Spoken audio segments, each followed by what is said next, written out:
He agreed to date the ugliest girl in the office, just to help his best friend. But when she showed up, he was speechless. Hello, viewer. Thanks for joining us. Leave a like and share your thoughts in the comments, along with the city you're watching from. Now let's continue with the story. Thomas Bennett woke to the faint hum of traffic drifting through the tall windows of his sleek apartment in San Francisco's Soma district. At 35, he possessed most of what his college self had once dreamed of.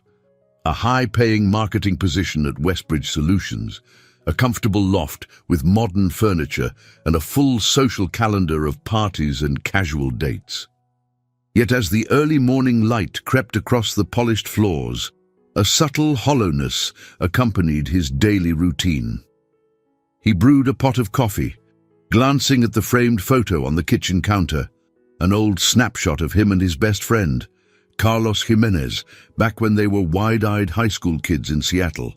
Carlos had once defended Thomas from bullies who mocked his worn-out shoes and lack of confidence. Now the roles felt reversed. Thomas was the one gliding through life with outward ease, while Carlos navigated a quieter path in the tech department at the same company. Sipping from his mug, Thomas checked his messages. There was a short text from his mother, Diane, who still lived in Seattle. "Hey, sweetheart, call me soon. Missing you." He felt a pang of guilt for not visiting her more often, but he pushed it aside. The day ahead was jam-packed with meetings, and he was determined to secure a new client by the end of the month. Relationship matters, real, serious relationships, always took a back seat to professional goals. The commute through downtown San Francisco was briefer than usual, traffic lights almost synchronized in his favor. He arrived at the high-rise housing Westbridge Solutions and stepped into the sleek lobby, greeting the security guard with a nod. By the time he reached the marketing floor, he was already scrolling through emails, mentally ticking off tasks. He was halfway to his office when Helena, an accountant from the finance department, walked by, almost unnoticed. She was 33, with her dark hair pulled back in a simple ponytail, wearing the usual loose sweater and a pair of glasses that looked a size too large for her face. Most people in the company referred to her as invisible or dull, dismissing her quiet demeanor and unremarkable style of dress. Thomas himself had barely shared more than a polite nod with her. Yet something about Helena's presence that morning caught his eye. She moved briskly, holding a stack of paperwork as if it were precious cargo. The faint, determined look in her eyes made him pause momentarily. Then, just as quickly, the moment passed. He headed to his office, the memory of Helena's focused expression lingering in the back of his mind. An hour later, the stress of the day began to mount. Thomas had a call with a major client that left him feeling drained. No matter how hard he pitched, the potential deal seemed to be slipping away. Right then, Carlos slipped in through the door, a playful grin across his face. "Am I interrupting?" Carlos asked, glancing at the messy pile of documents on Thomas's desk. Thomas leaned back in his chair, relieved to see a familiar face. "Not at all. I could use a break." Carlos, slightly older at 36, had a warm presence that was disarming. His hair was kept short, and he dressed more casually than the standard Westbridge employee, jeans and a neat polo. He carried a small device in his hand, some new gadget he'd been tinkering with in the IT lab. After a few casual remarks, Carlos got straight to the point. "So, I've been trying to ask out Bethany. You remember her, right? She works with Helena in the finance department." Thomas nodded. "Sure, I've seen her around. She's in the compliance section, right?" Carlos smiled a bit sheepishly. "Yeah, that's her. We've been chatting lately, and I think she might be interested. But here's the catch. She refuses to go out unless her friend comes along." "That friend, by the way, is Helena." Thomas exhaled, anticipating where this was going. "And you want me to—" "Help me out, man," Carlos pleaded. Bethany says Helena's not comfortable going out alone, so if I can arrange a double date, it increases my chances. You'd be doing me a huge favor." Leaning forward, Thomas felt a pinch of hesitation. Yes, he'd do almost anything for Carlos. But Helena, quiet, unremarkable Helena who rarely made eye contact with anyone. He pictured her solemn face, those oversized glasses, the baggy cardigans. Not exactly his usual type. Nor did he imagine they'd share any real chemistry. Yet he couldn't simply refuse. Carlos had been a rock in his life for years. "All right, but you owe me one," Thomas said finally, trying to sound casual. Deep down, he felt an odd mixture of reluctance and curiosity. He reminded himself this was purely for Carlos's benefit, and there was no expectation of anything long-term. They wrapped up their chat with a firm handshake. Once alone, Thomas stared at the spreadsheet glowing on his computer screen, finding it suddenly impossible to focus. Thoughts of Helena, reserved, quiet Helena, kept drifting into his mind. He brushed the notion aside and returned to work, unaware that he had already taken a small but significant step into a different trajectory. The next day began in a whirlwind of tasks. Thomas barely had time to scarf down a quick bagel before dashing to a project briefing. By mid-morning, the marketing team gathered in a glass-walled conference room on the 30th floor. There, Martin Reynolds, Thomas's direct supervisor, discussed budget allocations for an upcoming campaign. Martin, at 50, was a formidable figure with salt and pepper hair and a brisk manner that bordered on abrasive. He'd been pushing everyone hard to secure new clients, and the meeting droned on with talk of potential partnerships and quarterly goals. Thomas scribbled notes, but his mind strayed to Carlos's request the previous day. Carlos had not yet mentioned any details, where the double date would happen, what day or time. Still, the notion of seeing Helena in a social setting felt odd. He recalled how she'd seemed so distant, almost invisible, in the corridors. Could they even carry a conversation over dinner? After the meeting, Thomas caught up with Carlos near the break room. It was a cramped space with a small fridge and a perpetually broken coffee machine. Carlos was fiddling with a plastic coffee stirrer, lost in thought. "Hey," Thomas said, leaning against the doorframe. "So, about that date you were talking about." Carlos's eyes lit up, though he kept his voice low. "Man, thanks for not shutting me down. Bethany told me Helena might be free this coming Saturday. She said she'd only say yes if Helena feels comfortable." Thomas crossed his arms. "Is Helena even aware of this plan? I don't want to ambush her." With a slight cringe, Carlos admitted, "Bethany's doing the groundwork, but Helena's not exactly sold on the idea. Well, you know how quiet she is, but Bethany believes Helena will agree if the person is, I quote, polite, open-minded, and doesn't have any wild expectations." Thomas raised an eyebrow. "They do know I'm basically the poster child for short-term flings, right?" Carlos laughed. "That's your old reputation, man. Also, I think Bethany deliberately didn't mention it to Helena that you're the one going out with her. But yeah, you might need to dial down the party guy vibe if this is going to work." Thomas shoved his hands into his pockets, feeling a twinge of annoyance. He wasn't entirely comfortable being seen as a shallow player, even if he'd fed that image plenty of times in the past. "Okay, so I'll do it," he said at last, glancing around to ensure no one was eavesdropping. "But only because I want to help you. And because it sounds like Helena could use a nice evening, even if she doesn't realize it yet." Carlos grinned, relief washing over him. "Thanks, buddy. Bethany and I owe you big time." Thomas gave a half smile and wandered off, trying to focus on the files he needed to review. But the day took an unexpected turn when he ran into Helena in the hallway after lunch. She was carrying a binder labeled Tax Compliance, Confidential, her face partially hidden by those thick-framed glasses. "Oh, hi," she said softly, almost colliding with him as she turned a corner. Thomas noticed a slight flush on her cheeks. "Sorry," he replied, stepping back. He tried to think of something friendly to say, but blurted, heading to the finance department." She gave a tentative nod. "Yes. We've got some new auditing guidelines from the main office. It's quite a handful." For a moment, Thomas studied her face. He noticed she had delicate features, gentle eyes, a narrow nose. If she only wore more fashionable glasses or let her hair down. He stopped himself, realizing how superficial his thoughts sounded.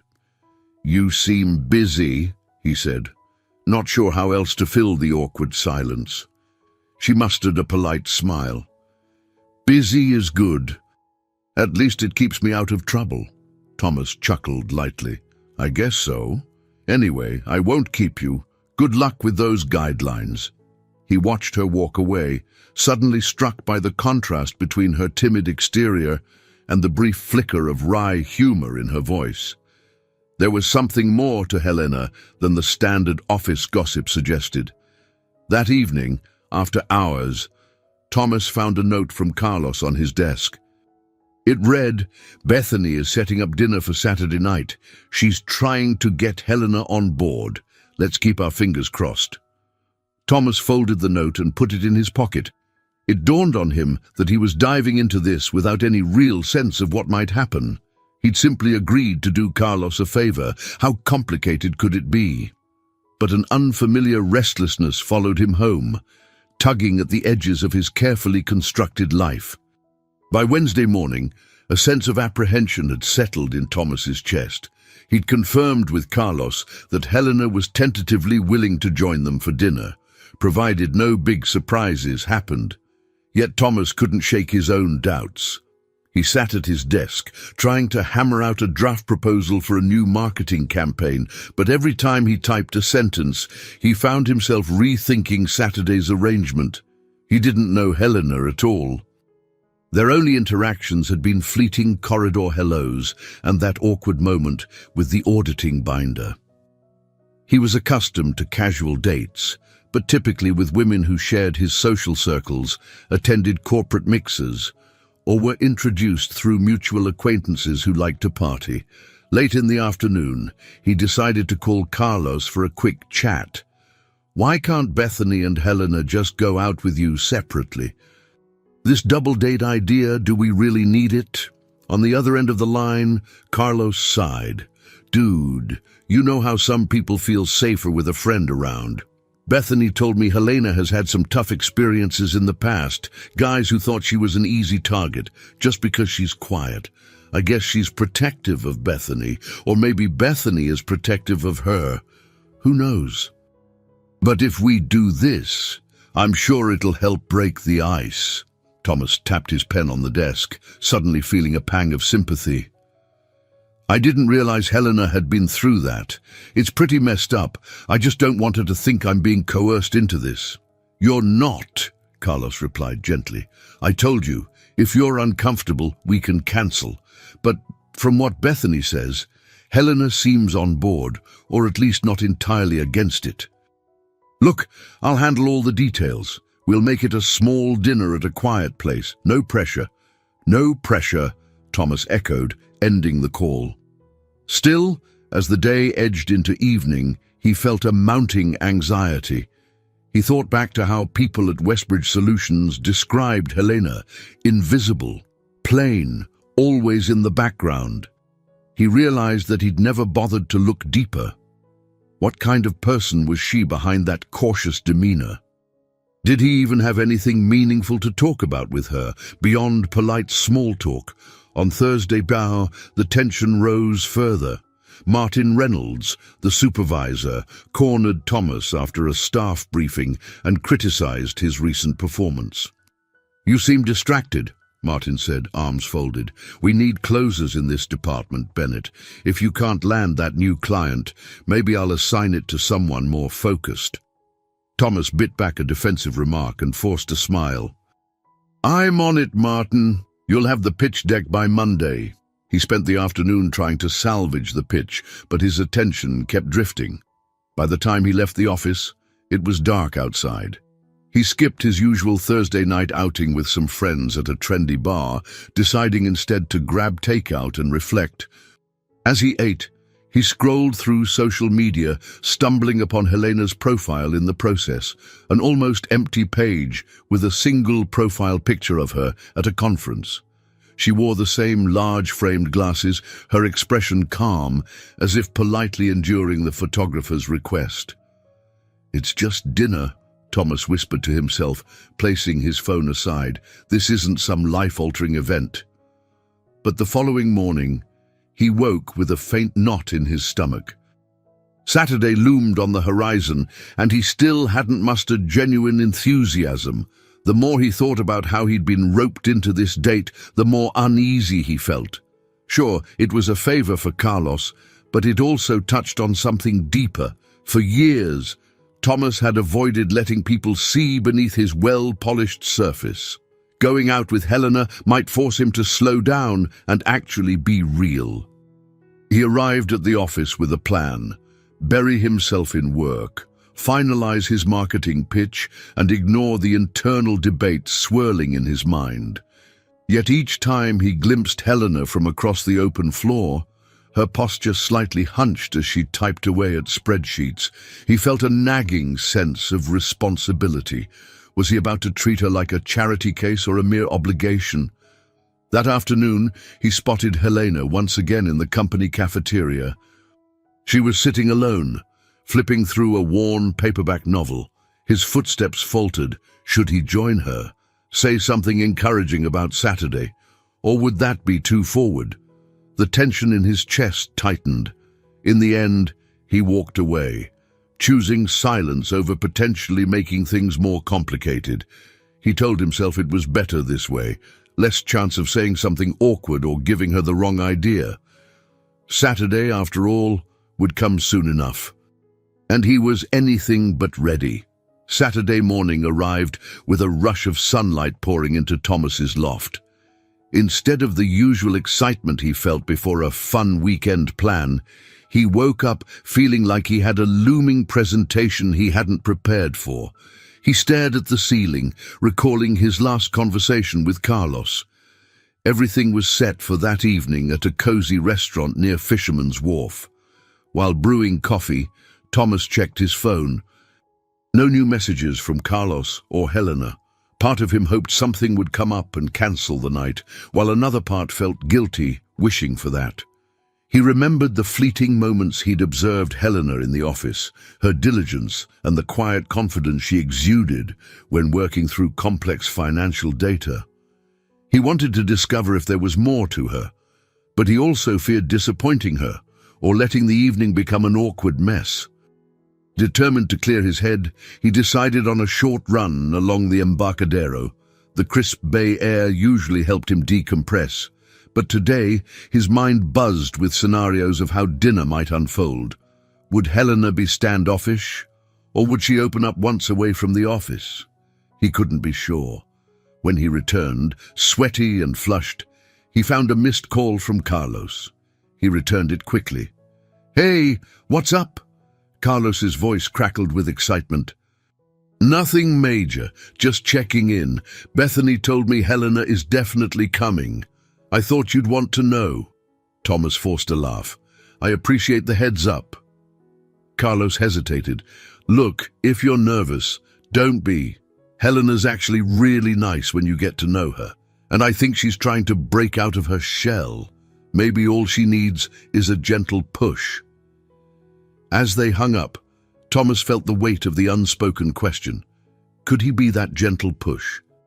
Or would he just confirm her worst assumptions about men only interested in shallow appearances?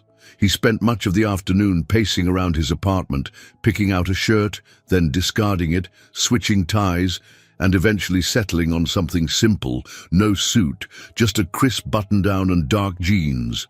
Around 5, he grabbed his keys, hopped into his car, and headed to the restaurant, the Windmill, known for its warm atmosphere and comforting American dishes. Inside, he spotted Carlos and Bethany already seated at a table near the window. Carlos stood up, flashing his usual grin. Bethany, a petite woman with short blonde hair, offered a friendly wave.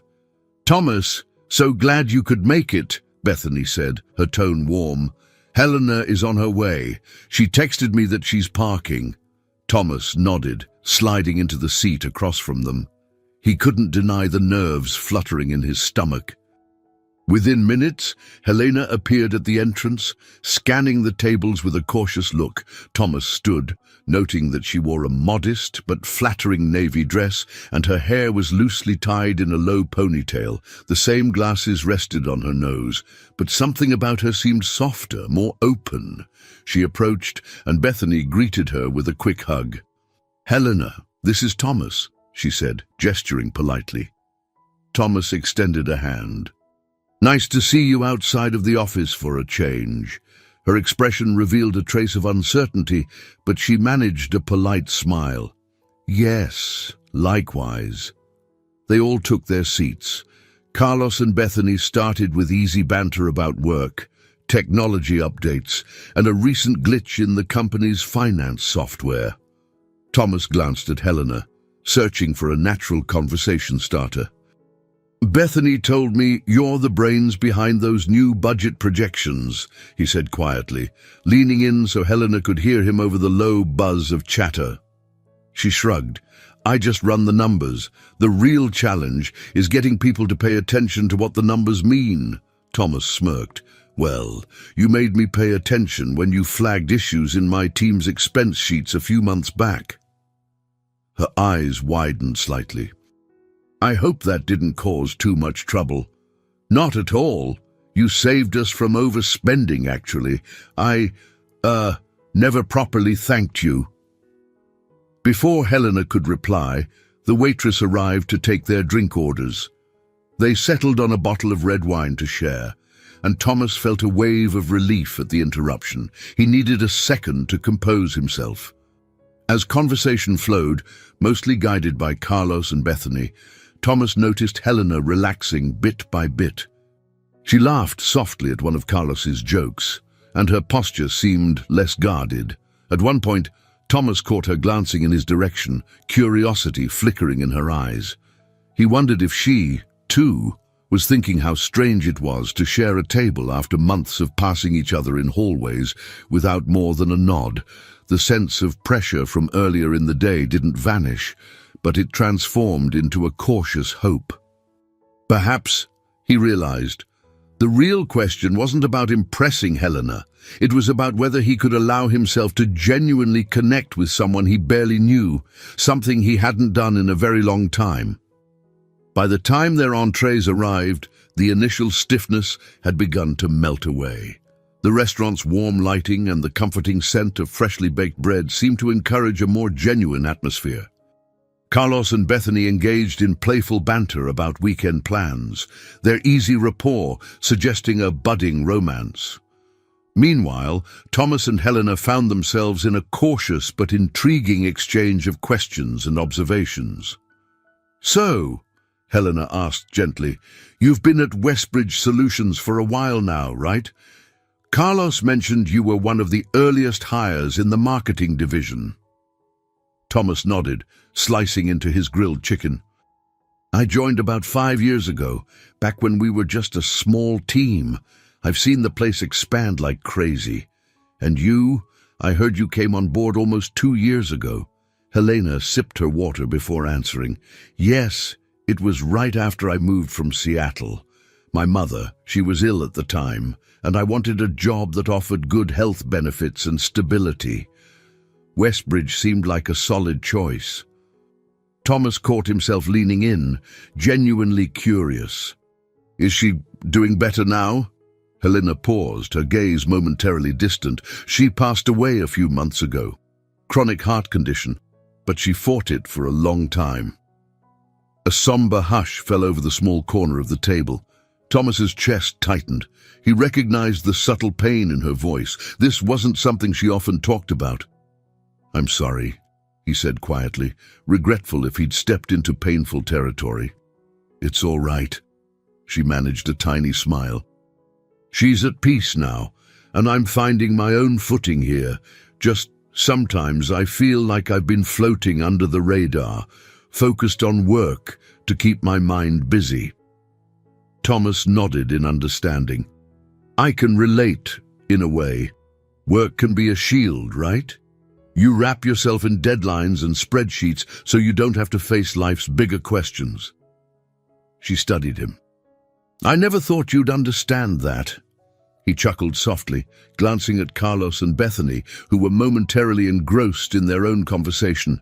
I might give off a party guy vibe, but I've had my share of disappointments. It's easier to pretend everything is fine than to admit you're lonely sometimes. Helena's eyes flickered with empathy. Before she could respond, Bethany turned to them with a bright smile. Hey, you two? We're thinking of heading to that little cafe next door for dessert. Join us. Helena hesitated, looking at Thomas with uncertainty, but he gave an encouraging nod. Why not? They settled the bill and moved to a quaint cafe known for homemade pies and pastries. A pianist played softly in the corner, adding an elegant touch to the dimly lit space. As they found a small table, Thomas noticed Helena fiddling with the edge of her sweater sleeve, a nervous habit he'd seen her do at work.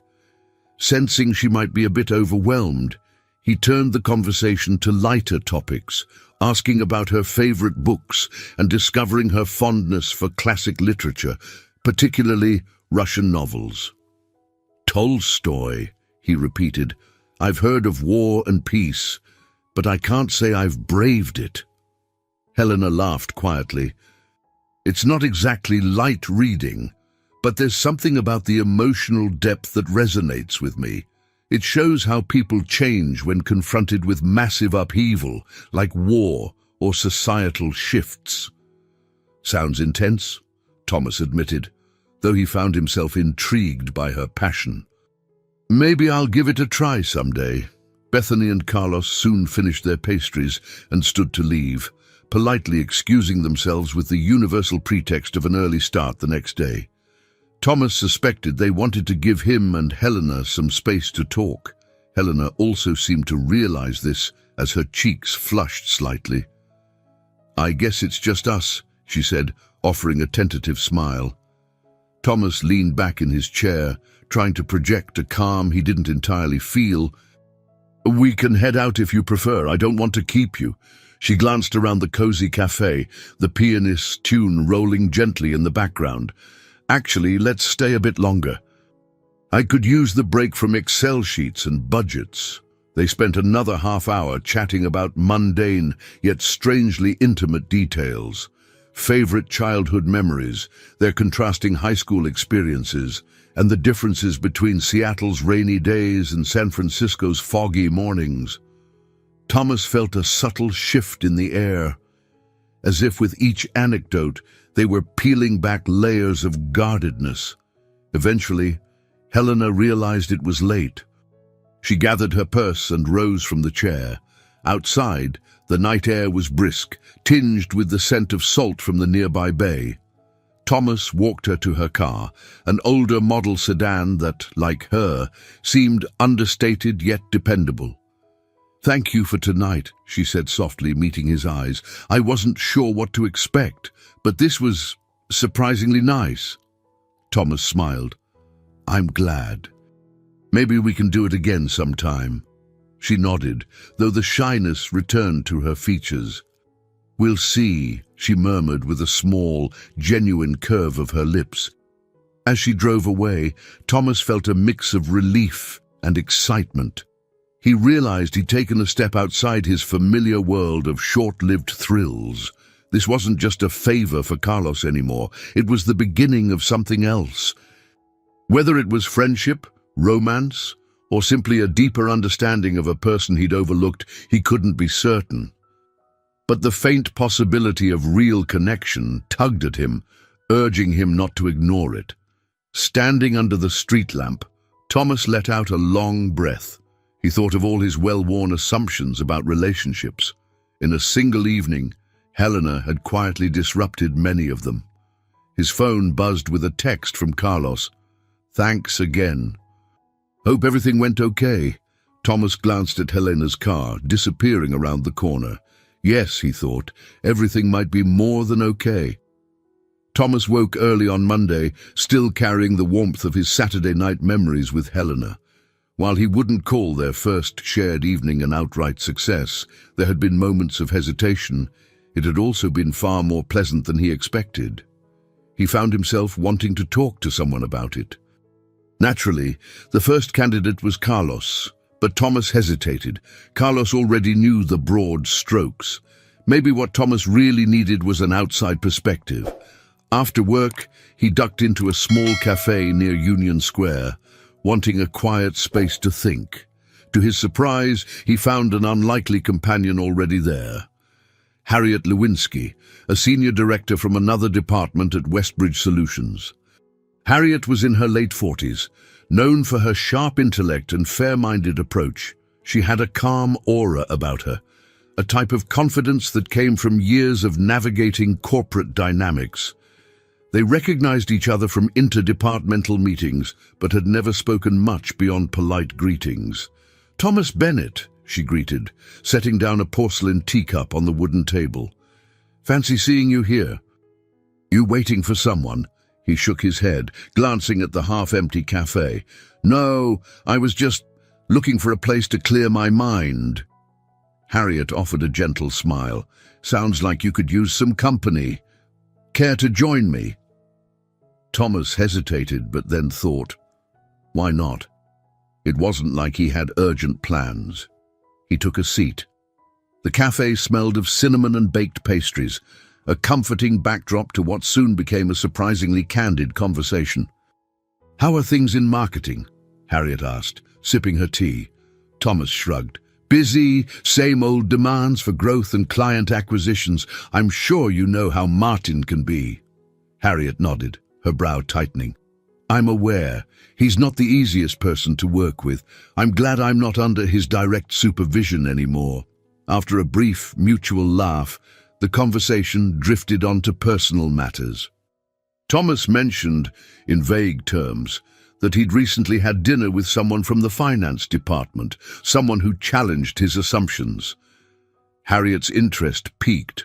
"Oh, and how did that go?" she asked, leaning forward slightly. Thomas paused, choosing his words carefully. "It was enlightening. I thought we wouldn't have much in common, but it turned out she's genuinely fascinating. Intelligent, kind, and with a different view on life than I'm used to." Harriet set her cup down. "You sound both intrigued and uncertain," he exhaled, folding his arms. I went out with her mostly as a favor to a friend. Now I'm realizing I might actually want to get to know her better, but I worry she'll think I'm insincere." Harriet considered this, then said, "Perhaps you should show genuine interest by taking small steps. Don't rush into sweeping gestures. It often scares people off. Consistency is more convincing than words alone." Thomas was struck by Harriet's insight, especially given that they'd never had a real conversation before. "You're right," he finally replied. "I guess I'm used to a more direct approach." She smiled knowingly. "Thomas, people see you as confident, maybe even a bit flashy. There's nothing wrong with that. But if you want someone to see the real you, you'll have to slow down and let them in gradually." The practical yet empathetic guidance settled into his mind. It dawned on him that Harriet, in her own understated way, might be exactly the sounding board he needed. After all, she'd climbed the corporate ladder without sacrificing her sense of fairness and calm. By the time Thomas left the cafe, he felt as though he'd gained a mentor, someone who, while not exactly dispensing life coach slogans, had offered direction with warmth. He decided to follow her advice and show Helena that he respected her boundaries and valued her as a person. That evening, he drafted a short email to Helena. Subject: "Quick thanks. Hi, Helena. I just wanted to say I really appreciated talking with you on Saturday. It was nice to finally get to know the person behind all those brilliant financial reports. If you're ever up for coffee, no pressure, let me know. If not, no worries. Just wanted to express my gratitude. Thomas. He kept it brief, not wanting to overwhelm her. Before hitting send, he reread the message, ensuring the tone was friendly and unassuming. Satisfied, he clicked and sent it off, feeling a flutter of anticipation. Days passed with no immediate reply. Thomas told himself not to overthink it. Helena had a demanding job and might need time to process her own feelings, or maybe she simply felt no need to respond. He busied himself with his workload, trying to be more present and less reliant on reflexive displays of confidence. Late on Thursday afternoon, a small notification popped up on his screen. An email from Helena. "Hi, Thomas. Thanks for the note. Saturday was unexpectedly pleasant. I'm quite busy these days, but a coffee break does sound nice at some point. I'll be in touch when things slow down." It wasn't an outright invitation, but it wasn't a rejection either. Thomas felt a subtle grin spread across his face. Harriet's advice about patience and consistency played over in his thoughts like a gentle refrain. He tucked Helena's email away in his mind as a sign of cautious hope. He realized that, in ways big and small, he was already crossing a threshold, leaving behind the old patterns of quick romances and superficial chats. And although the path forward felt uncharted, he sensed he had the beginnings of a guiding light, thanks to an unexpected mentor and a simple but genuine connection. Early Saturday morning, Thomas found himself declining a text invitation to a downtown party that night. Normally, he'd jump at the chance to socialize with old friends in a flashy environment, but something held him back now. The city glistened outside his loft's windows, promising endless diversions, yet he felt compelled to invest his time differently. For one, he wanted to stay focused on the upcoming presentation he was preparing for Martin Reynolds. More importantly, he realized how easily he used to hide behind bars and clubs, places where the music was loud enough to drown out deeper thoughts. Helena's quiet presence and Harriet's measured guidance had begun to peel away layers of that habit. Instead, Thomas decided to work from a small co-working space near Fisherman's Wharf for a few hours. He hoped the fresh environment would spur his creativity. Late morning found him hunched over his laptop, going through slides on new marketing strategies. He was so engrossed that he nearly missed a call from Carlos. "Hey, man!" Carlos's voice sounded unusually cheerful. "I thought you'd be out painting the town red." Thomas chuckled, closing his laptop momentarily. "Not tonight. I've got a big presentation to finalize. Besides, I'm sort of re-evaluating my life choices." Carlos whistled. "That's a phrase I never expected to hear from you. Everything okay?" Thomas hesitated. "I'm good. Actually, better than I've been in a while. I'm just not in the mood for the usual scene, you know?" He could practically see Carlos's eyebrows shooting up. "Does this have anything to do with Helena?" A warm embarrassment crept over Thomas. "Partly, yes, but it's more than that. Talking with her made me realize that I've been stuck in a routine that doesn't give me a whole lot of meaning. It's not all about some life-altering epiphany, but I want something more real." Carlos's teasing tone softened. "I get it. To be honest, I've noticed the change in you, and I think it's a step in a good direction. Anyway, I called because Bethany and I were thinking of having a casual get-together next week at her place. Nothing huge, just a small group of co-workers. She'd love it if you and Helena joined." Thomas felt a flicker of enthusiasm. "That sounds nice.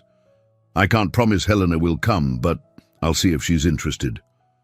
After they hung up, Thomas immersed himself in his slides for another few hours. He left the co-working space in the late afternoon, feeling simultaneously productive and restless. He'd turned away from his old habits, but now he sensed a gap, Was he lonely? Possibly, but he also felt strangely grounded. Before heading home, he stopped by a local bookstore. The memory of Helena mentioning her love of classic literature nudged him. Wandering through the fiction section, he paused at a copy of War and Peace. He flipped through the pages, imagining the thousands of thoughts swirling in those dense paragraphs. Bold move, he chuckled to himself, but maybe worth trying. Back at his apartment, he sent Helena a short message. "Hey Helena, Carlos and Bethany are planning a small gathering next week. Nothing fancy, just a few folks chatting over snacks. They'd love if we came. No pressure, but let me know if you're up for it. Hope you're having a relaxed weekend, Thomas." He placed his phone aside, telling himself not to check it every few minutes. Instead, he opened the thick novel he'd just purchased, determined to give it an honest try. The first few pages were slow-going, full of Russian nobility and names he could barely pronounce. Still, he found a spark of motivation. This wasn't a fling or a quick fix. It was something that demanded sustained attention, much like his evolving bond with Helena. An hour later, he realized his phone had buzzed. He glanced down to see a reply from Helena. "Thomas, that sounds nice. I'll check my schedule, but if I'm free, I'd like to go. Thanks for letting me know." H. A small thrill shot through him. This subtle sign that she was open to spending more time together felt more significant than any party invitation he'd received in years. He texted Carlos to confirm the plan, then closed his phone to avoid the temptation of overthinking. That night, alone in his quiet loft, Thomas didn't feel bored or isolated. He felt a sense of possibility, as though the life he'd always known was gently receding, making room for something new. Yes, he was parting with old habits. And yes, it felt both scary and invigorating, but Harriet's words echoed in his mind. Consistency matters more than flashy gestures. He realized that by stepping away from his habitual nightlife and taking these small steps, he was steadily crossing the threshold into a deeper, more authentic way of living. Wednesday evening came faster than Thomas expected. Bethany's apartment was in a modest but comfortable neighborhood of San Francisco, a few blocks from Golden Gate Park. He parked his car on the street, feeling a slight pang of nerves. After all, this would be the first time he and Helena spent social time together in a casual group setting, without the protective structure of a planned double date. He carried a small bouquet of flowers, thinking it would be a nice gesture for Bethany. The hallway leading to her apartment smelled of cooking spices and fresh paint. When he knocked, Bethany swung open the door, greeting him with a bright smile. "Thomas. So glad you could make it." She accepted the flowers graciously. "Come on in. Carlos is in the kitchen, trying not to burn the appetizers." The living room was cozy, decorated with simple furniture and personal touches. Photos of Bethany's travels, a plush throw blanket draped over a love seat, and a few quirky souvenirs on shelves. Two co-workers from the finance department chatted in one corner, sipping sodas. Thomas recognized them, but had never spoken much to them. Then he saw Helena. She sat near a low coffee table, looking slightly uncomfortable but managing a friendly smile as one of the co-workers recounted a funny anecdote about office life. She wore a soft grey sweater and dark jeans, simple clothes, but he noticed she seemed more at ease than usual. As he approached, her eyes brightened. "Hey," she greeted. "I wasn't sure if you'd make it on time." Thomas laughed. "Punctuality has never been my strong suit, but I'm trying." "By the way, you look nice. Comfortable." "Thanks," she replied, her voice carrying a softness that held none of the tension he remembered from their early interactions at work. Before they could delve deeper, Bethany called them into the kitchen to sample the appetizers. Carlos stood by the stove, wearing an apron with a cartoon print. He turned and flashed Thomas a grateful smile. "My man, you made it. Now the party can really start," Helena hovered near the counter, occasionally nibbling on a tortilla chip. Thomas noticed she eyed him from time to time, as if waiting to see how he'd behave in a group. Meanwhile, Bethany poured drinks, wine, sparkling water, or juice, letting everyone choose their preference. Soon, 5 or 6 people gathered in the living room. One co-worker pulled out a board game, but conversation flowed freely, so they never ended up playing. Thomas found himself next to Helena on the couch, exchanging small remarks about the workday. Every now and then, Carlos or Bethany would throw a teasing comment their way, hinting at some budding connection. Helena would smile faintly, cheeks tinging pink, but she didn't recoil or show discomfort, an encouraging sign. At one point, talk turned to personal hobbies. Bethany asked Helena about her love of reading, and Helena admitted she was currently making her way through some lesser-known Tolstoy short stories. Thomas, eager to share his progress, chimed in. "I actually started War and Peace. Well, barely, but I'm trying to give it a real effort." Helena's eyebrows shot up in genuine surprise. "Really? That's ambitious. What made you decide to pick it up?" Thomas shrugged, trying not to sound too earnest. "You mentioned Russian literature the other day. I realized I'd been dodging anything heavier than business magazines for a long time." Her face lit with a kind of quiet pride. "That's great. If you ever need a reading buddy, let me know. It can be a tough one to tackle alone." He smiled, heartened by her encouragement. A moment of quiet understanding passed between them, though the rest of the room bustled with laughter and chatter. Later in the evening, Helena slipped onto the small balcony to get some fresh air. Thomas followed, finding her leaning against the railing, the city lights twinkling in the distance. "I'm glad you came," she said without turning around, as if speaking to the night sky. Thomas stood beside her, resting his arms on the rail. "I am too. It's nice to see you outside the office." She gave him a sideways glance, a subtle softness in her expression. "You seem different lately. Not in a bad way, just more grounded." A quiet laugh escaped him. "I guess I'm learning there's more to life than I let myself see before. Maybe you had something to do with that." Helena lowered her gaze, a light smile touching her lips. "It's refreshing. I mean, the Thomas I used to hear about was someone who, well, let's just say he lived for the next big party. I didn't think he could handle a quiet conversation about literature." He breathed out a chuckle, feeling the cool night air on his face. "People can surprise you, can't they?" She nodded, and for a moment they stood there in comfortable silence, the distant hum of city traffic blending with the soft laughter from inside. In that moment, it was clear, both of them were stepping into a new social sphere, one defined not by corporate ladders or shallow gatherings, but by genuine connection and unspoken promises of what could be. The following week at Westbridge Solutions introduced a new dynamic between Thomas and Helena.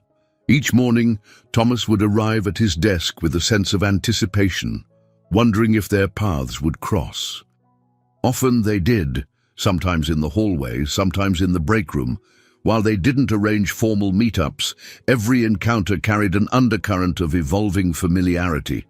On Tuesday, Thomas was hurrying to a budget meeting when he spotted Helena approaching the conference room from the opposite direction. She wore a deep blue blouse that complemented her eyes. He offered a warm grin, and she reciprocated with a polite nod, her lips curving in a brief but genuine smile. They both entered the room, filled with colleagues from various departments. Helena took a seat near the front, scanning through documents that outlined the company's quarterly expenses. Thomas, usually quick to choose a seat at the back, felt oddly compelled to sit nearer to her. He ended up just a row behind, close enough to notice the subtle scent of her floral perfume.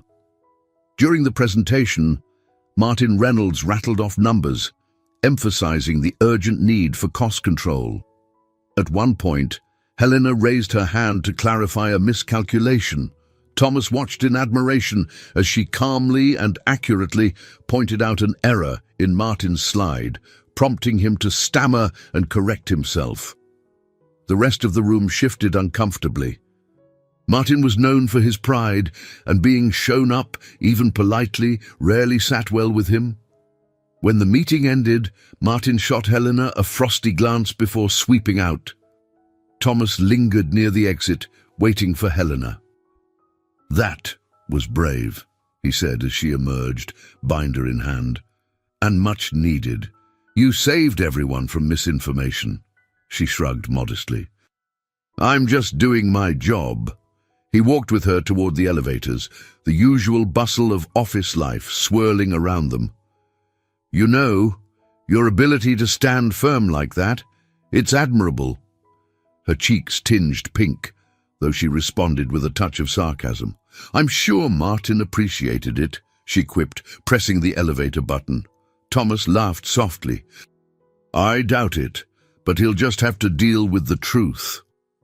Their conversation was cut short by other co-workers filling the elevator, but the lingering warmth of that moment stayed with Thomas for the rest of the day. He felt an undercurrent of protectiveness toward Helena. He also recognized, in himself, a growing respect for her intelligence and composure, things he'd once overlooked. That afternoon, he saw her again in the break room, nibbling on a granola bar. He set aside his usual bravado and joined her. "Mind if I sit?" She shook her head, offering him a small, welcoming smile. "Go ahead." For a few minutes, they talked about mundane office matters. A system upgrade the IT department was rolling out, the sometimes convoluted new HR policies. Their banter was light, but beneath it, Thomas sensed an emotional shift, one that made him acutely aware of how she leaned forward when he spoke, or how her eyes flickered with empathy when he mentioned stress at work. At one point, he gathered the courage to ask, "Hey, have you had a chance to think about that coffee we mentioned?" She hesitated, looking at the time on her phone. "I have, actually. Maybe this Friday, after work." His heart did a small leap. "Friday works. I know a quiet spot near the waterfront." She agreed with a gentle nod, and they parted with a mutual sense of expectation. Thomas left the break room feeling lighter, though a hint of anxiety crept in. He'd navigated countless social scenarios in his life, yet something about this felt more substantial than a typical date. Could he handle real vulnerability? That evening, while scrolling through messages on his couch, Thomas received a text from an old party friend, Jake, inviting him to a club downtown. Thomas stared at the words, remembering how many nights he'd lost in that pulsating environment, fueled by loud music and fleeting encounters. This time, he declined with a polite, "Maybe some other time." Part of him felt nostalgic, but a stronger part sensed those days were slipping behind him. He glanced at the battered copy of War and Peace on his coffee table. Opening to the chapter he'd bookmarked, he read a few paragraphs. The text was challenging, full of complexities and reflections on human nature. Yet he found parallels to his own emotional journey. People in those pages discovering new layers to themselves in the midst of upheaval. By the time he put the book down, he was more certain than ever that his relationship with Helena was not just some friendly fling. He appreciated her integrity and intelligence, and he was discovering the unfamiliar satisfaction of connecting on deeper levels. Change can be unsettling, he thought, recalling Harriet's advice about consistency. But if the reward was something genuine, like Helena's patient smile or her unfeigned concern for colleagues, then it was worth the discomfort of stepping away from old patterns. In the grand scheme, Adjusting to these new emotions felt like learning to see in a different light. And for once, Thomas wasn't afraid to let that light reveal the better parts of him. Friday morning dawned with a crisp clarity that matched Thomas's mood. He had spent most of the week preparing for a major presentation to a potential client, feeling a renewed sense of focus. Now, as he dressed for work, he also felt a ripple of anticipation. He and Helena were finally going for that coffee after hours. He reached the office earlier than usual, reviewing his slides and pacing the conference room. When the meeting began, Martin Reynolds hovered by the side, arms crossed. Thomas presented confidently, weaving data points and storytelling in a way that resonated with the client's representatives. By the time he finished, they seemed impressed. Even Martin, normally stingy with compliments, muttered a gruff, "Well done." In the hallway afterward, Harriet Lewinsky stepped forward, offering a gentle pat on his shoulder. "Nice job. I can see you've put genuine effort into this." Thomas let out a breath, smiling. "Thanks. I'm relieved it went well." Harriet glanced at Martin, who was already striding off to another meeting. "Just keep up that honesty and thoroughness," she said quietly. "Martin respects results, even if he doesn't show it. And if you ever need a sounding board again, my door is open." He nodded, recalling their unexpected conversation at the cafe. Harriet had become an ally of sorts, a mentor, though she'd never claimed that title. She quietly cheered him on, free of office politics. Later, as lunchtime approached, Thomas noticed Helena's office door slightly ajar. She rarely kept it open, so he took it as an invitation. Knocking softly, he peeked inside. The space reflected her personality, neat and functional, with a small potted plant on the windowsill and a couple of framed photos on the desk, one of her late mother and one of Helena herself at some academic ceremony. "Hey," he said, stepping in, "I just wanted to let you know the presentation went pretty well this morning." She smiled, looking up from her computer screen. "That's great news. Congratulations." He leaned against the doorframe. "Thanks. So, about our coffee later. We still on?" Helena's eyes held a flicker of amusement. "Yes, absolutely.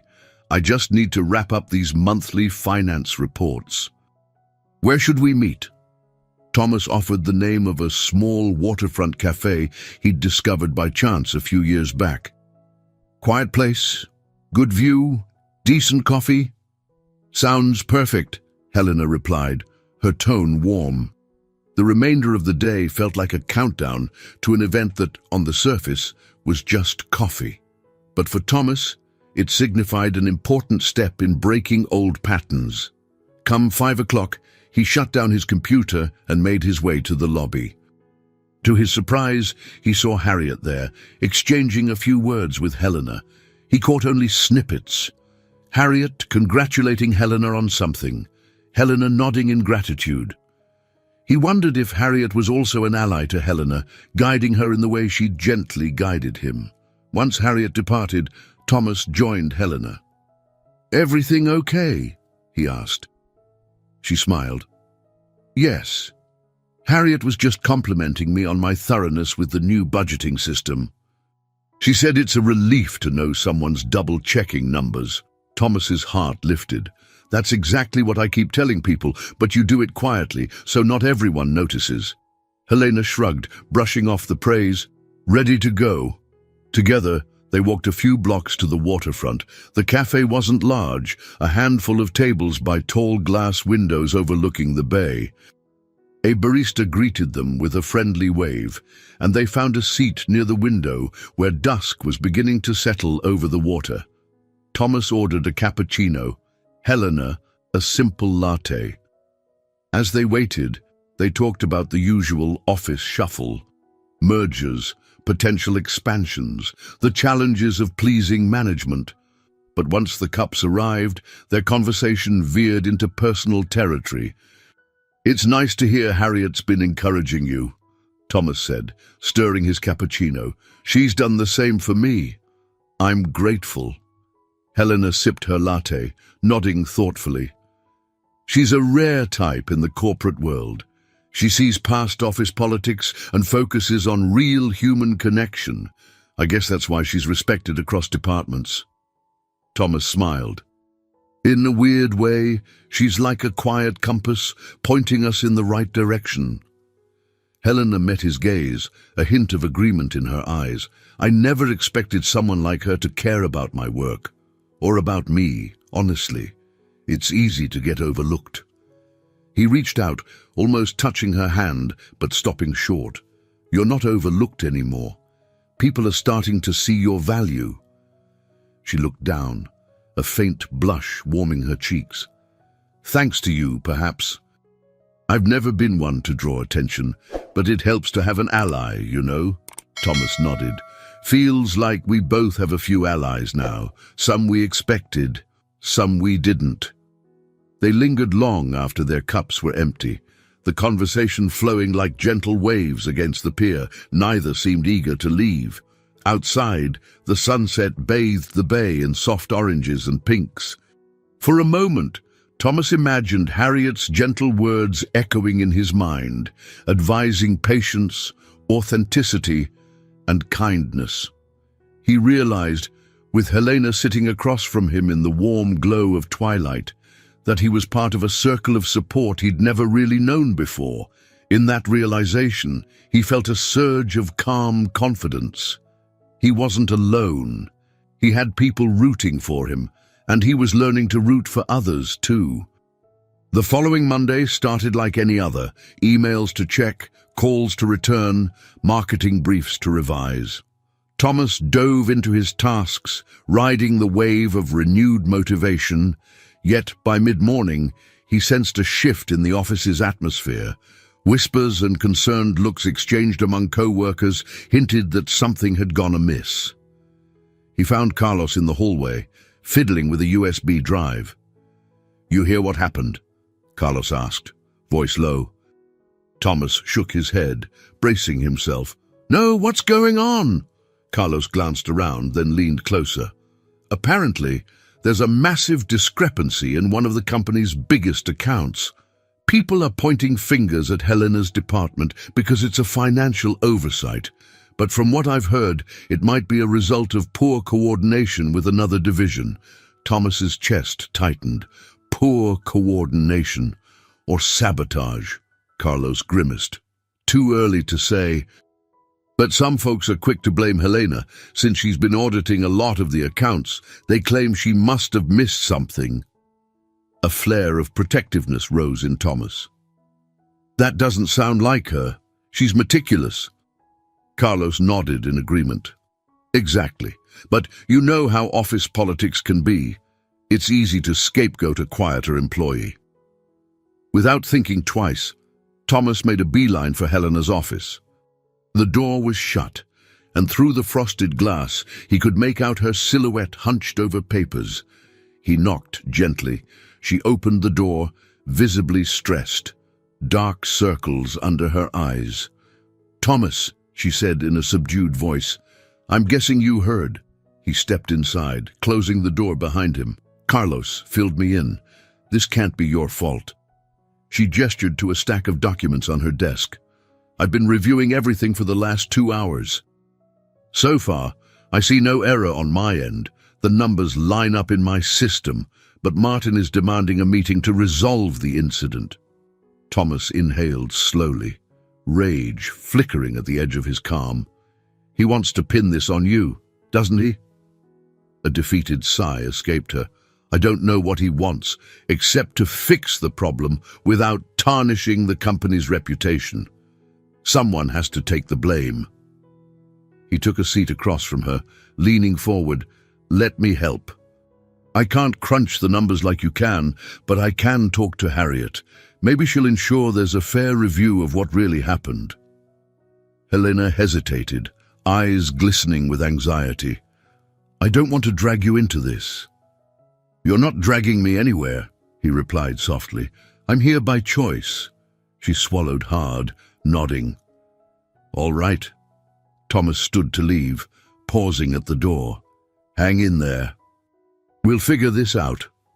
Within the hour, Helena was called into an impromptu meeting with Martin, a few senior managers, and a couple of board representatives. Thomas took the chance to approach Harriet.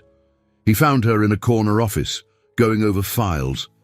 "Harriet," he said, keeping his voice controlled, "I'm sure you've heard about the discrepancy." She pressed her lips together. "I did.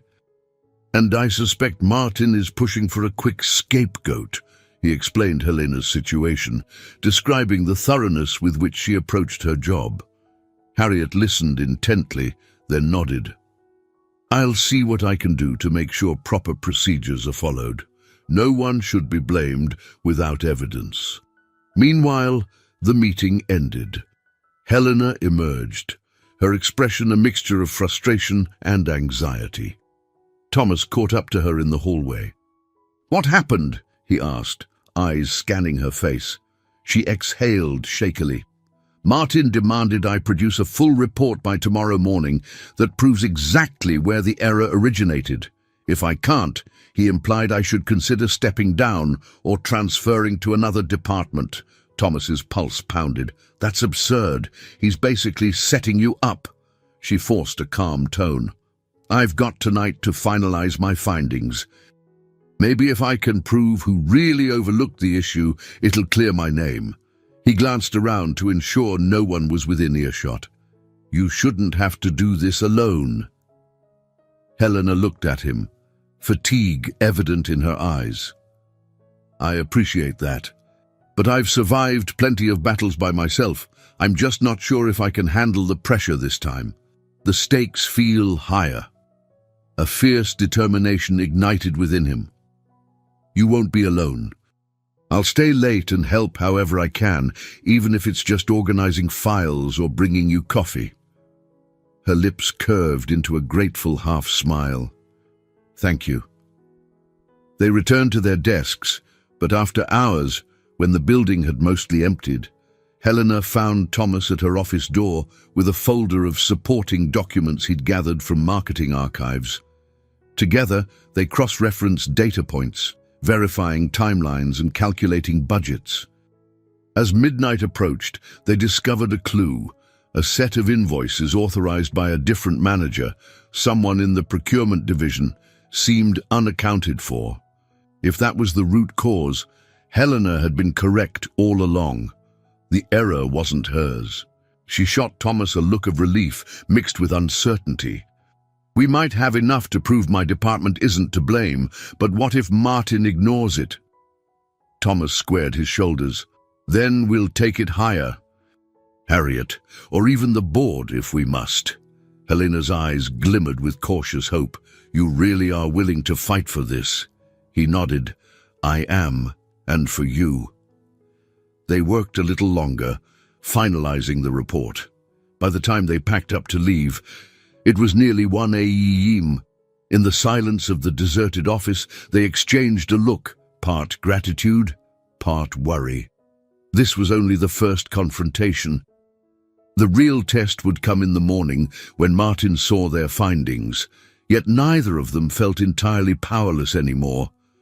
Walking out into the cool San Francisco night, they shared a quiet solidarity. Thomas realized that, despite the exhaustion, he felt oddly alive. He was risking his standing at the company, but for once, he knew it was the right thing to do. And Helena, though stressed, carried herself with a renewed sense of determination. Their alliance, forged in the late-night glow of spreadsheets and coffee, was far more meaningful than any casual fling he'd known before. They parted ways in the parking lot, exchanging a brief, earnest goodbye. Tomorrow held uncertainty, but it also held the promise of truth, and for Thomas and Helena, that was worth the fight. Morning sunlight spilled through the tall windows of Westbridge Solutions, but Helena barely noticed. She clutched the thick binder of evidence she and Thomas had prepared the previous night, feeling exhaustion tug at her every step. The faint hum of office conversations surrounded her, a steady buzz that underscored the seriousness of the day. Thomas caught up to her near the elevator bank. He, too, looked tired, eyes slightly red, hair less neatly styled than usual. Yet there was a purposeful determination in his voice as he asked, "You ready for this?" Helena let out a shaky breath. "As ready as I'll ever be. Martin's expecting my full report in 10 minutes. I just need to stay calm." They rode the elevator together to one of the upper floors, where an emergency meeting had been called. Carlos and Bethany were already waiting outside the conference room, their expressions a mixture of worry and support. "Hey," Carlos said softly. "We're here if you need anything." Bethany nodded, offering a tentative smile. "Just remember, the numbers are on your side." Helena mustered a grateful look. "Thank you both." Inside the conference room, the tense atmosphere was palpable. Martin Reynolds stood at the head of the long table, arms crossed. Several department leads filled the seats, murmuring among themselves. Harriet Lewinsky had managed to secure a spot near the front, and she offered Helena an encouraging nod. Martin began the meeting with a curt introduction. "We're here to address a serious financial discrepancy in one of our largest accounts. Mrs. Carter," he gestured to Helena, "will present her findings. Let's keep this concise." Helena swallowed hard. She set her binder on the table, clicked through a series of slides on the overhead projector, and methodically explained the timeline. She showed how certain invoices were never recorded properly by the procurement division, leading to a mismatch in the finance department's final reports. Her voice, though soft, carried confidence. "These documents," she turned a page, "demonstrate that our audits flagged missing data weeks ago, but the updates were never implemented." Thomas, seated behind her, watched with pride. Despite her anxiety, Helena spoke with calm clarity. Midway through, she invited questions.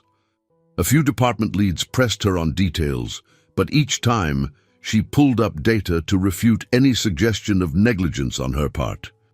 Finally, Martin interjected, "Are you implying procurement is fully responsible? That's a serious accusation." Helena met his gaze. "I'm saying the records show a failure to communicate invoice updates. I'm not blaming individuals by name. But the fault does not lie with finance alone, or with me." A flicker of annoyance crossed Martin's face. He flipped through the binder she'd provided, scanning the evidence. The room grew silent, tension thick in the air. Then Harriet spoke. "I've reviewed these materials briefly," she said, "and it seems Ms. Carter's assessment is correct. The oversight occurred outside finance's direct responsibility. My recommendation is that we investigate procurement's protocols." A murmur spread around the table. Martin looked cornered. He cleared his throat, attempting to maintain composure. "We'll launch a formal review. In the meantime, Ms. Carter, you'll continue working on financial oversight, but I expect this to be resolved quickly." With that, the meeting was adjourned. Helena exhaled, as though she'd been holding her breath for an hour. Thomas placed a supportive hand on her shoulder, murmuring, "You did it. You proved your case." As attendees filed out, Harriet caught Helena's eye. "Good job. You should be proud of yourself." Helena nodded, relief flooding her. Yet she knew this victory was only the first step. Martin's stern demeanor suggested he wouldn't forget how she'd challenged him so openly. And the procurement division might resent her revelations. Still, for the moment, it felt like a small conquest. Outside in the hallway, Bethany gave Helena a light embrace, and Carlos grinned broadly. "You've got guts, Helena," he said. "I doubt Martin expected you to come so well prepared." Thomas guided Helena to a quieter corner, away from the residual energy of the meeting. "You okay?" he asked gently. She nodded. I'm relieved, but I can't shake the feeling that Martin will find another way to shift blame if this gets worse. Thomas grimaced. We'll deal with that if it happens. For now, let's focus on the fact you stood your ground. Their eyes locked, a current of mutual respect running between them. Helena sensed it was more than just relief at escaping a false accusation. It was the deepening bond that had grown during those late-night hours spent uncovering the truth.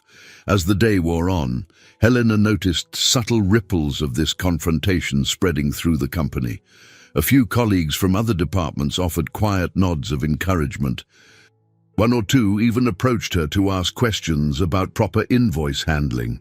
Though small, these gestures suggested a growing recognition of her competence. Thomas, for his part, kept a wary eye on the corporate terrain. He realized that even though Helena had won this round, the real battles might be yet to come. Martin's reputation hinged on maintaining order, and a determined accountant had just poked holes in that veneer. But amid the tension, a new sense of inner fortitude blossomed for Helena. For the first time in her career, she'd faced off with senior management and emerged with her integrity intact. It felt like a tipping point. She still had doubts and fears, but each small triumph fueled her confidence. At the end of the day, Helena and Thomas headed out together. The sun was dipping low, painting the sky in streaks of orange and pink. The trials were just beginning, but they were forging a resilience that neither had expected. And in that shared resilience, they found renewed hope for whatever challenges lay ahead. A few days later, Helena found herself in a reflective mood. The near miss with the finance scandal still weighed on her. Though she'd proven her innocence, subtle tension lingered within the company. Certain procurement employees shot her wary looks in meetings. Martin continued to maintain a polite but chilly distance. One afternoon, she decided to take a breather in the courtyard on the ground floor of Westbridge Solutions. Small tables and neatly trimmed bushes created a pocket of calm amid downtown hustle. She sat alone, sipping a cup of herbal tea, letting her thoughts roam. Snatches of memory tugged at her. She thought back to her early 20s, when she had accepted her first accounting job. She'd been idealistic, believing hard work and honesty would guarantee respect. Instead, she often found herself overshadowed by louder, more assertive colleagues, and once even framed for a mistake she didn't commit. Though that time, she hadn't had the courage or the support to fight back. Now, the echoes of that old wound resurfaced. Am I just reliving the same pattern? She wondered quietly. Constantly proving I deserve to be here.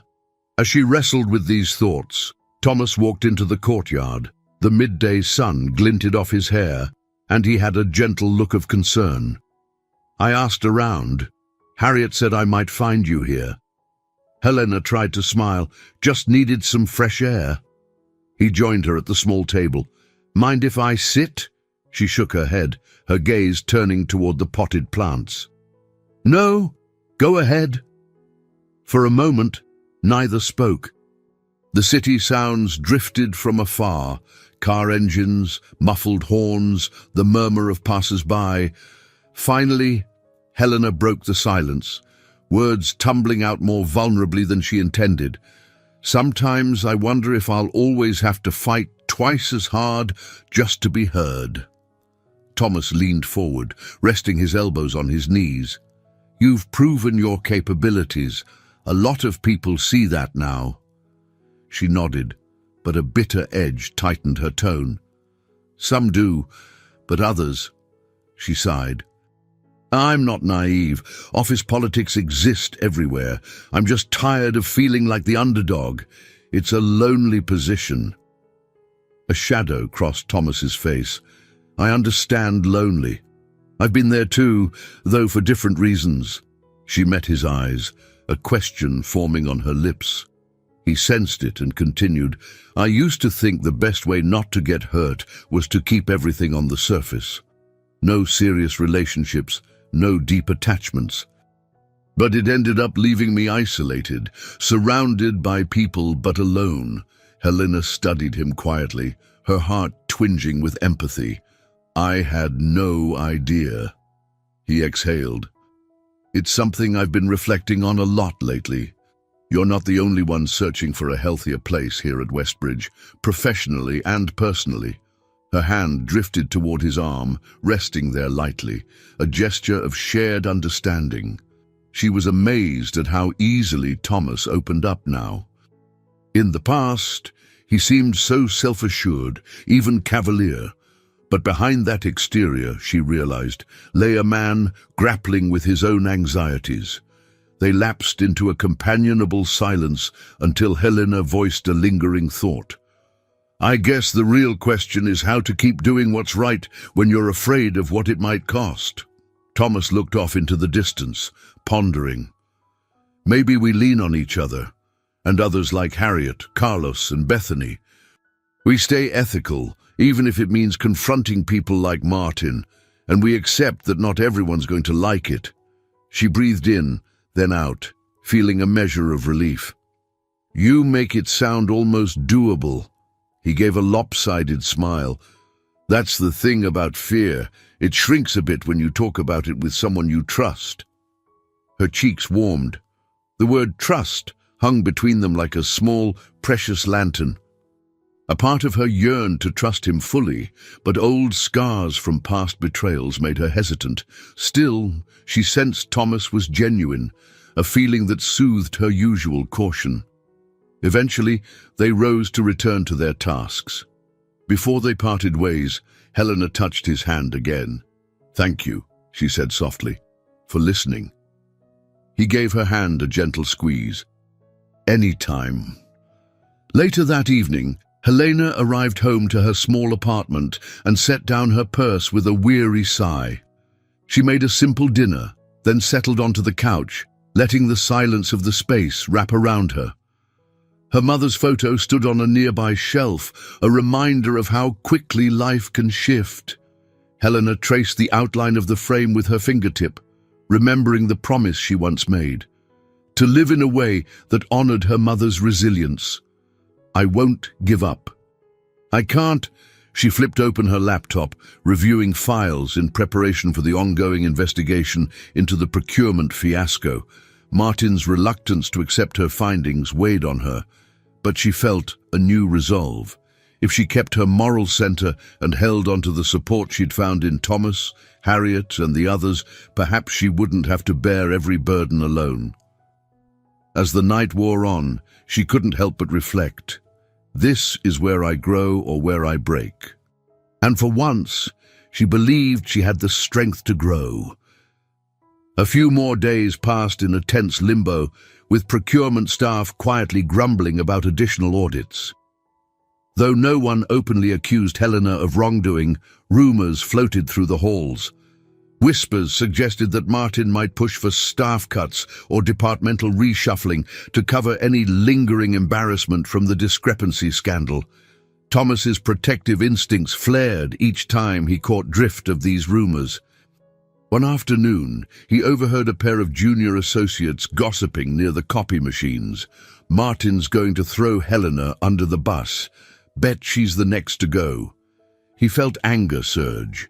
He wanted to confront them, but recognized it would only fan the flames. Instead, he sought out Harriet Lewinsky in her office, hoping she had insight. Harriet, seated behind her neat desk, steepled her fingers thoughtfully as Thomas recounted what he'd heard. This isn't surprising, she said. Martin needs a scapegoat for the board's dissatisfaction. He can't pin it all on procurement without drawing attention to his own oversight. Thomas's jaw clenched. He'd destroy Helena's career to save face. Harriet nodded grimly. Potentially, yes, unless he's stopped. But how? Thomas asked, voice tight. Harriet looked at him, compassion in her eyes. We need a unified front. If Helena, along with any colleagues who see the truth, stands firm, Martin can't single her out so easily, but it will take courage. Thomas thanked Harriet and left, frustration gnawing at him.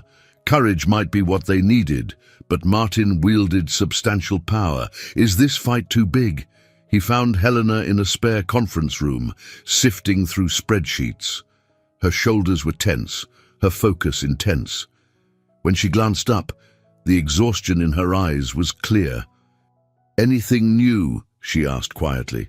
Thomas explained Harriet's suggestion. "We have to be prepared," he concluded. "Martin might try to block the official investigation or manipulate the board with half-truths." Helena pressed her lips together, looking at the reams of data on the table. "I'm trying to finalize everything for the internal review committee, but it feels like an uphill climb, and the clock is ticking." He rested a hand on her shoulder. "We'll figure this out," she managed a tired nod. "It's just, all of this is bigger than anything I've faced before. I'm not sure if I'm strong enough." A wave of protectiveness surged in Thomas. "You're one of the strongest people I know, but I understand it's overwhelming." Despite his reassuring words, a knot formed in his stomach. That day ended with Helena skipping the usual after-work coffee. She needed time alone to tackle an avalanche of reports. Thomas respected her space, but as he headed home, he couldn't shake a sense of foreboding. Early the next morning, Helena received an email from Martin's office demanding she present a clear, final resolution to the discrepancy by week's end. The tone was harsh, insinuating that if she couldn't close the matter swiftly, her position might be re-evaluated. She read the email with mounting dread. A final resolution by week's end? That's impossible. There were still pieces of the puzzle missing, and procurement's cooperation was minimal. At lunchtime, Helena briefly joined Thomas, Carlos, and Bethany in the cafeteria. The moment they saw her expression, they knew something was wrong. "Martin's ultimatum," she said flatly, placing her phone on the table. "He's basically saying if I don't wrap this up, I'm out." Bethany's face went pale. "He can't do that legally, can he?" Carlos shook his head. "He'll find a way to force her out if that's what he wants." Thomas, anger simmering in his voice, said, "We won't let it happen." Helena sighed. "I have 3 days to finish a job that should take weeks. I can't conjure reports out of thin air." A tense silence settled around them. Then Bethany spoke up with surprising resolve. "We'll help gather data. I have a friend in procurement who might leak the missing docs." "Under the table, of course." Carlos straightened. "I'll see what I can do with the company's internal database. Maybe track changes that show who made the mistakes." Thomas nodded firmly. "And I'll keep Harriet in the loop. If Martin tries to dismiss you unfairly, we'll raise hell." Helena's eyes filled with gratitude, but also with the weight of the challenge. "You guys, thank you. I just hope it's enough." That evening, they all stayed late, combing through digital records and physical files. Helena identified multiple invoice references that procurement never reconciled. Carlos used his IT knowledge to pinpoint inconsistencies in timestamps, suggesting deliberate backdating by someone trying to cover their tracks. Bethany texted her contact in procurement, hoping to secure more evidence. Midnight came and went. The fluorescent office lights cast a harsh glow on the group's determined faces. Thomas's heart ached each time he glanced at Helena's hunched figure, noticing the strain in her posture. By 2 a.m., the team had made progress, but their findings painted a grim picture. A manager in procurement likely altered records to hide budget overruns, all in an attempt to keep Martin or other senior leaders from noticing. Now, faced with exposure, Martin was pressuring Helena to resolve it quickly, effectively burying the issue. Weariness tugged at them. Helena rubbed her temples, exhaustion and stress evident in every breath. "I can't believe it's come to this," she whispered. Thomas walked over, gently resting a hand on her back. "We're close, Helena. Don't give up." She closed her eyes. "I won't." But it feels like I'm cornered. The insurmountable hurdle loomed, a tight deadline, an influential manager seeking a scapegoat, and the real culprit hidden behind corporate facades. Yet as they shut down their computers for the night, there was still a glimmer of determination in their eyes. They weren't just co-workers anymore. They were allies, bound by a shared commitment to truth and fairness. Whether or not they'd prevail, they couldn't say. But if this adversity had taught them anything, it was that unity and courage could keep them going, even in the darkest hours. 2 days later, Helena emerged from Martin's office with a mixture of relief and lingering tension. In her hand, she clutched a formal notice from the Internal Review Committee. It stated that her preliminary audit, which pinned the discrepancies on a specific procurement manager, would be acknowledged and examined further. For now, Helena's role remained intact, and Martin couldn't terminate her without just cause. Thomas, waiting just outside, scanned her face the moment she stepped into the hallway. So, what happened? Helena held up the notice. They're allowing the investigation to continue. Martin tried to push for a disciplinary review, but Harriet and another board member intervened. Thomas felt a surge of relief. That's good news, right? She nodded cautiously. It buys me time. Martin has to stand down until the committee completes its work, but he's still furious, and it's clear this isn't over. I'd call it a partial victory. Carlos and Bethany rushed over, their eyes wide with anticipation. Helena explained the outcome in subdued tones. Bethany hugged her tight. I'm so glad. We're in your corner. Thank you, Helena murmured. She glanced at Thomas, who offered a proud nod. It's a step in the right direction. But I can't shake the feeling that Martin will try something else. They headed to the break room for a moment to decompress. Over lukewarm coffee, they traded anxious smiles, acknowledging that while the immediate danger had passed, the broader battle remained. That evening, Thomas walked Helena to her car. The sky was tinted with the last shades of twilight, and a crisp breeze swept through the parking lot. "Can I take you to dinner?" he asked gently. "You've been running yourself ragged. Maybe we could talk about something other than audits for a change." Helena smiled, though fatigue weighed on her features. "That sounds wonderful, but I might not be very good company. My brain is half fried from the stress." Thomas lowered his voice, stepping closer. "We'll keep it low-key, a quiet place, maybe a bowl of soup or some comfort food." She hesitated, then nodded. "Okay, let's do that." They ended up at a small family-run diner not far from the office. Soft, ambient music played in the background, and a warm glow came from the vintage lamps. It was the kind of place where time seemed to slow down.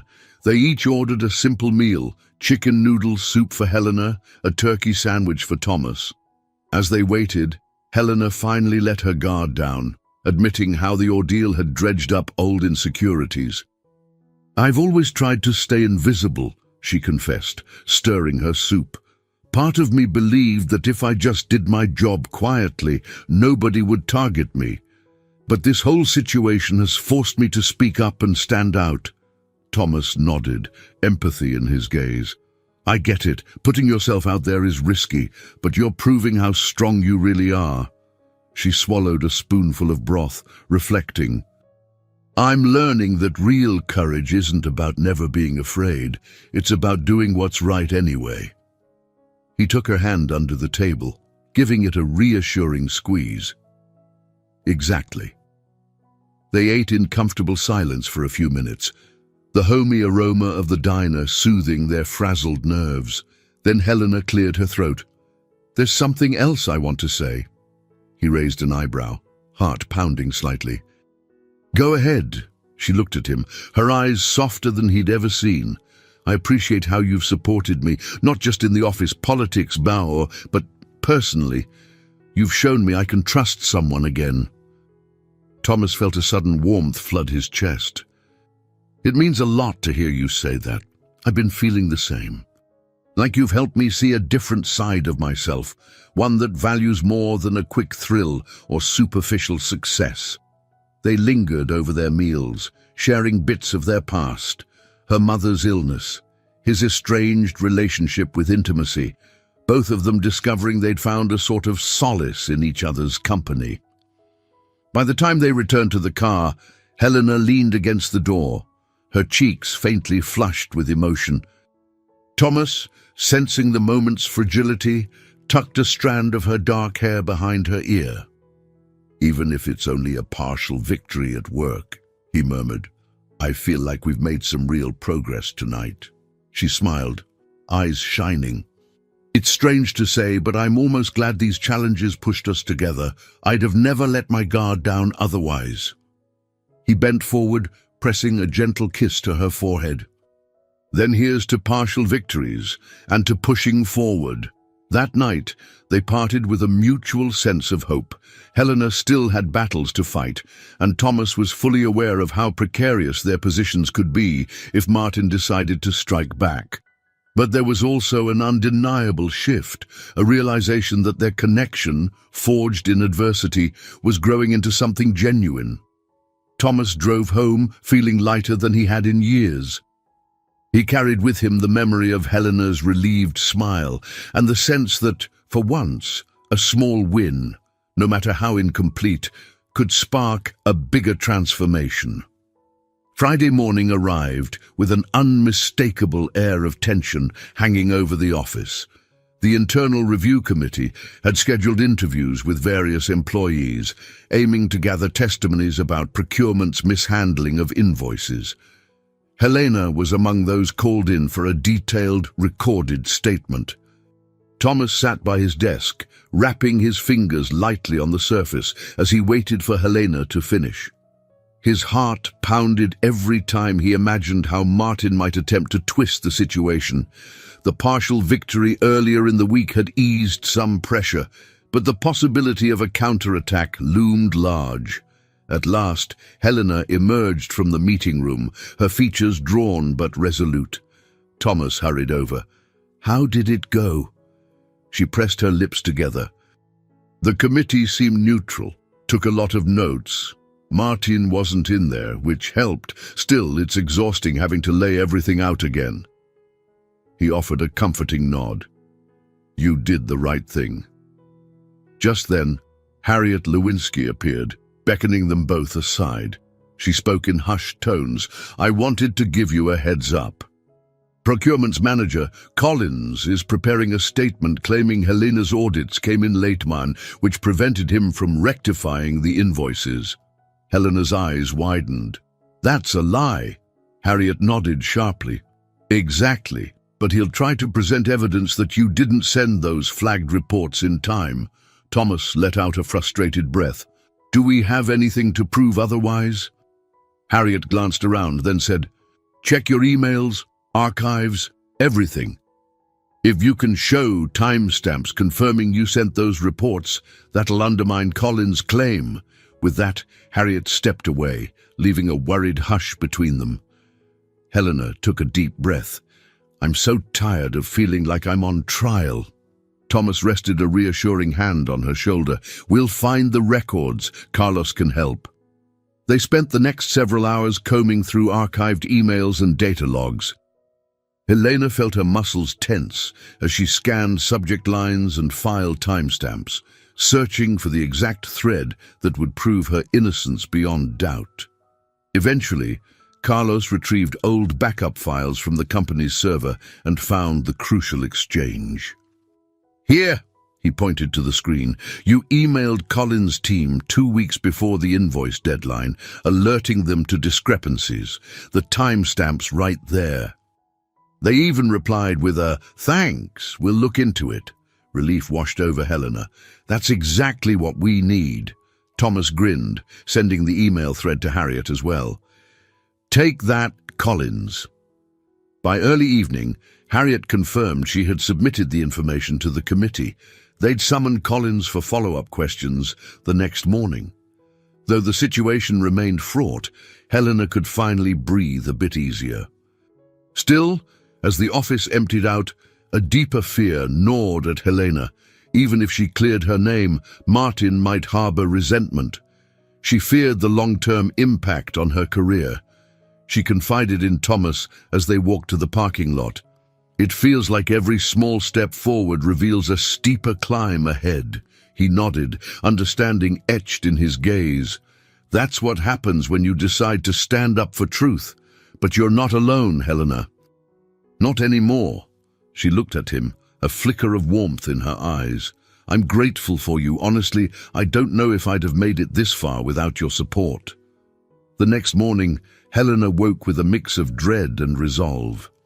She forced down a quick breakfast and arrived at the office early, wanting to avoid the prying eyes of co-workers. When she stepped off the elevator, she saw Thomas already waiting with 2 cups of coffee in hand. "Thought you could use a caffeine boost," he said, offering her one. "Thanks," she replied, a small smile forming. "Let's hope the day goes smoothly." An hour later, they heard the news. Collins had been called in for an emergency meeting with the committee. Evidence from Helena's emails contradicted his statement. Rumors buzzed around that Martin would have to address this new development. Harriet found Helena and Thomas by mid-afternoon, delivering a quiet update. Collins's testimony collapsed under scrutiny. The committee now strongly suspects procurement wrongdoing. "Helena, you've basically proven your thoroughness." Though the tension in Helena's shoulders eased momentarily, Harriet's next words were more cautious. "Don't celebrate just yet." Martin's reaction could be unpredictable. The board might still worry about public image. "Keep your guard up." Later that evening, a subdued sense of relief filled Helena's heart. She stepped into an empty conference room, gazing out at the San Francisco skyline. In the reflection of the glass, she saw Thomas approaching behind her. "Everything okay?" he asked. She turned, voice hushed with emotion. "In a matter of days, I've gone from being the quiet accountant to someone who's questioning entire departments. It's surreal and a little terrifying." Thomas stepped closer, his warm presence anchoring her. "Courage isn't comfortable, right? But think about how far you've come." She nodded, tears pricking her eyes. "I realize the hardest battle isn't just with Martin or Collins, it's with my own fear. Fear that I'm not enough, or that I'm stepping over lines I shouldn't. But I'm learning I have a right to stand here, to speak up." A gentle smile curved his lips. "I'm proud of you, Helena." She reached for his hand, their fingers intertwining in a silent vow to face the next trials together. The city lights sparkled below, mirroring the flicker of determination in her eyes. This was the core struggle. Not simply a fight for professional survival, but an internal battle for self-worth and the courage to claim it. The tension in the air was impossible to ignore. By the time Helena arrived at her office Monday morning, rumors had already spread of a critical meeting Martin Reynolds had arranged with the Westbridge board. Whispers floated through each department. This gathering might determine not only Helena's fate, but possibly the entire company's direction regarding ethics and accountability. Thomas found Helena before she could even turn on her computer. He knocked lightly on her office door, his eyes clouded with concern. "Hey," he murmured, stepping inside. "You heard about the board meeting?" Helena nodded, dropping her bag onto the chair. "I did. It's happening this afternoon. Apparently, Martin wants to present new evidence about the procurement fiasco." Thomas's jaw tightened. He's desperate. He knows the internal review has put him in a bad spot. She swallowed, her voice trembling slightly. "I'm guessing this new evidence is just another way to push blame onto me. Or at least muddy the waters." Before Thomas could respond, Harriet Lewinsky appeared in the doorway. Dressed in a tailored suit, she looked calm, yet resolute. "Helena, Thomas, I was about to come see you. The board has invited me to attend the meeting as well. I suspect Martin's planning to use partial truths to sway them against you. Helena forced a steadying breath. Then we'd better be ready. Harriet led them to an empty conference room where they pored over every detail of Helena's audits, the timeline of emails, and the latest revelations about procurement's wrongdoing. They rehearsed potential counter-arguments, anticipating every angle Martin might exploit. As the minutes ticked by, Helena felt the weight of this showdown bearing down on her, a swirl of fear and determination she'd never experienced so intensely. Shortly after lunch, they headed to the top floor, where the board's executive suite awaited. The corridor leading to the room was hushed, with subdued lighting and plush carpeting that only heightened the solemnity. Thomas gently squeezed Helena's shoulder as they entered. "Remember," he whispered, "you've come this far. You're not alone." Inside, a long table took center stage, flanked by imposing glass walls that revealed a sweeping view of the San Francisco skyline. Martin stood at the far end, posture rigid, a digital presentation flickering on the screen behind him. Several board members occupied seats around the table, men and women in polished suits, their expressions guarded. Harriet took a seat near one end, while Helena and Thomas settled in chairs behind her, slightly off to the side. Martin began with a cold efficiency. "Thank you all for attending on short notice. As you know, certain individuals have alleged that procurement mismanaged invoices, but new information suggests oversight by the finance team, particularly Ms. Helena Carter, could be the root cause." Helena's stomach twisted as Martin navigated through slides, the cherry-picked dates and partial documents. He implied Helena's reporting had been inconsistently delivered. The board members leaned in, lips pursed, eyes on the screen. Finally, Martin gestured grandly. "I believe these inconsistencies warrant immediate action. We must consider whether Ms. Carter is the right fit for Westbridge Solutions." At that, Harriet rose.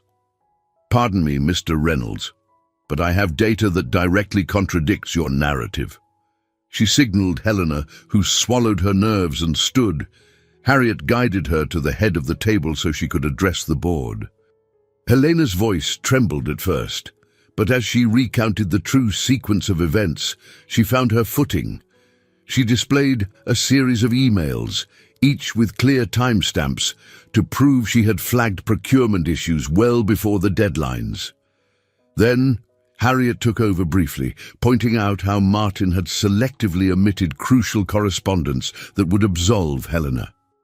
A wave of murmurs spread among the board members as they flipped through the printed exhibits Harriet had prepared. Thomas watched from his seat, heart pounding with a mixture of pride and anxiety. He could see Martin's composure cracking, his jaw clenched as Harriet dismantled his carefully staged new evidence. One board member, a grey-haired woman named Mrs. Patel, finally spoke up. "Mr. Reynolds, it appears you withheld information from this body. Your presentation is at odds with these authenticated records." Martin tried to recover. There must be some misunderstanding. Perhaps Miss Carter's documents are incomplete." Helena squared her shoulders, her voice firm. "They're not incomplete. They're verifiable, and if you contact the IT department, you'll see every timestamp was archived within our official systems." A tense silence followed. Then another board member, Mr. Hughes, who had once seemed neutral, addressed Martin directly. "Care to explain yourself, Mr. Reynolds?"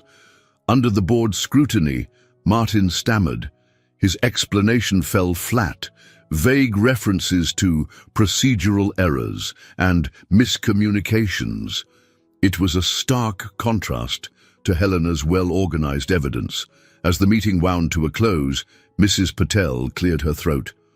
"We will need a formal inquiry into Mr. Reynolds's conduct. In the meantime, Ms. Carter's role will remain protected. Harriet, please oversee the next steps to ensure transparency."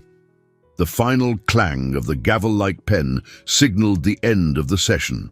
Martin, red-faced and visibly rattled, stormed out. Meanwhile, Helena nearly sagged in relief as Harriet and Thomas hurried to her side. "You did it," Thomas whispered, eyes shining with admiration. Harriet added softly, "But stay alert. Martin won't go down easily." Helena nodded, her pulse still racing. She'd just faced her greatest professional confrontation yet and emerged with her integrity intact.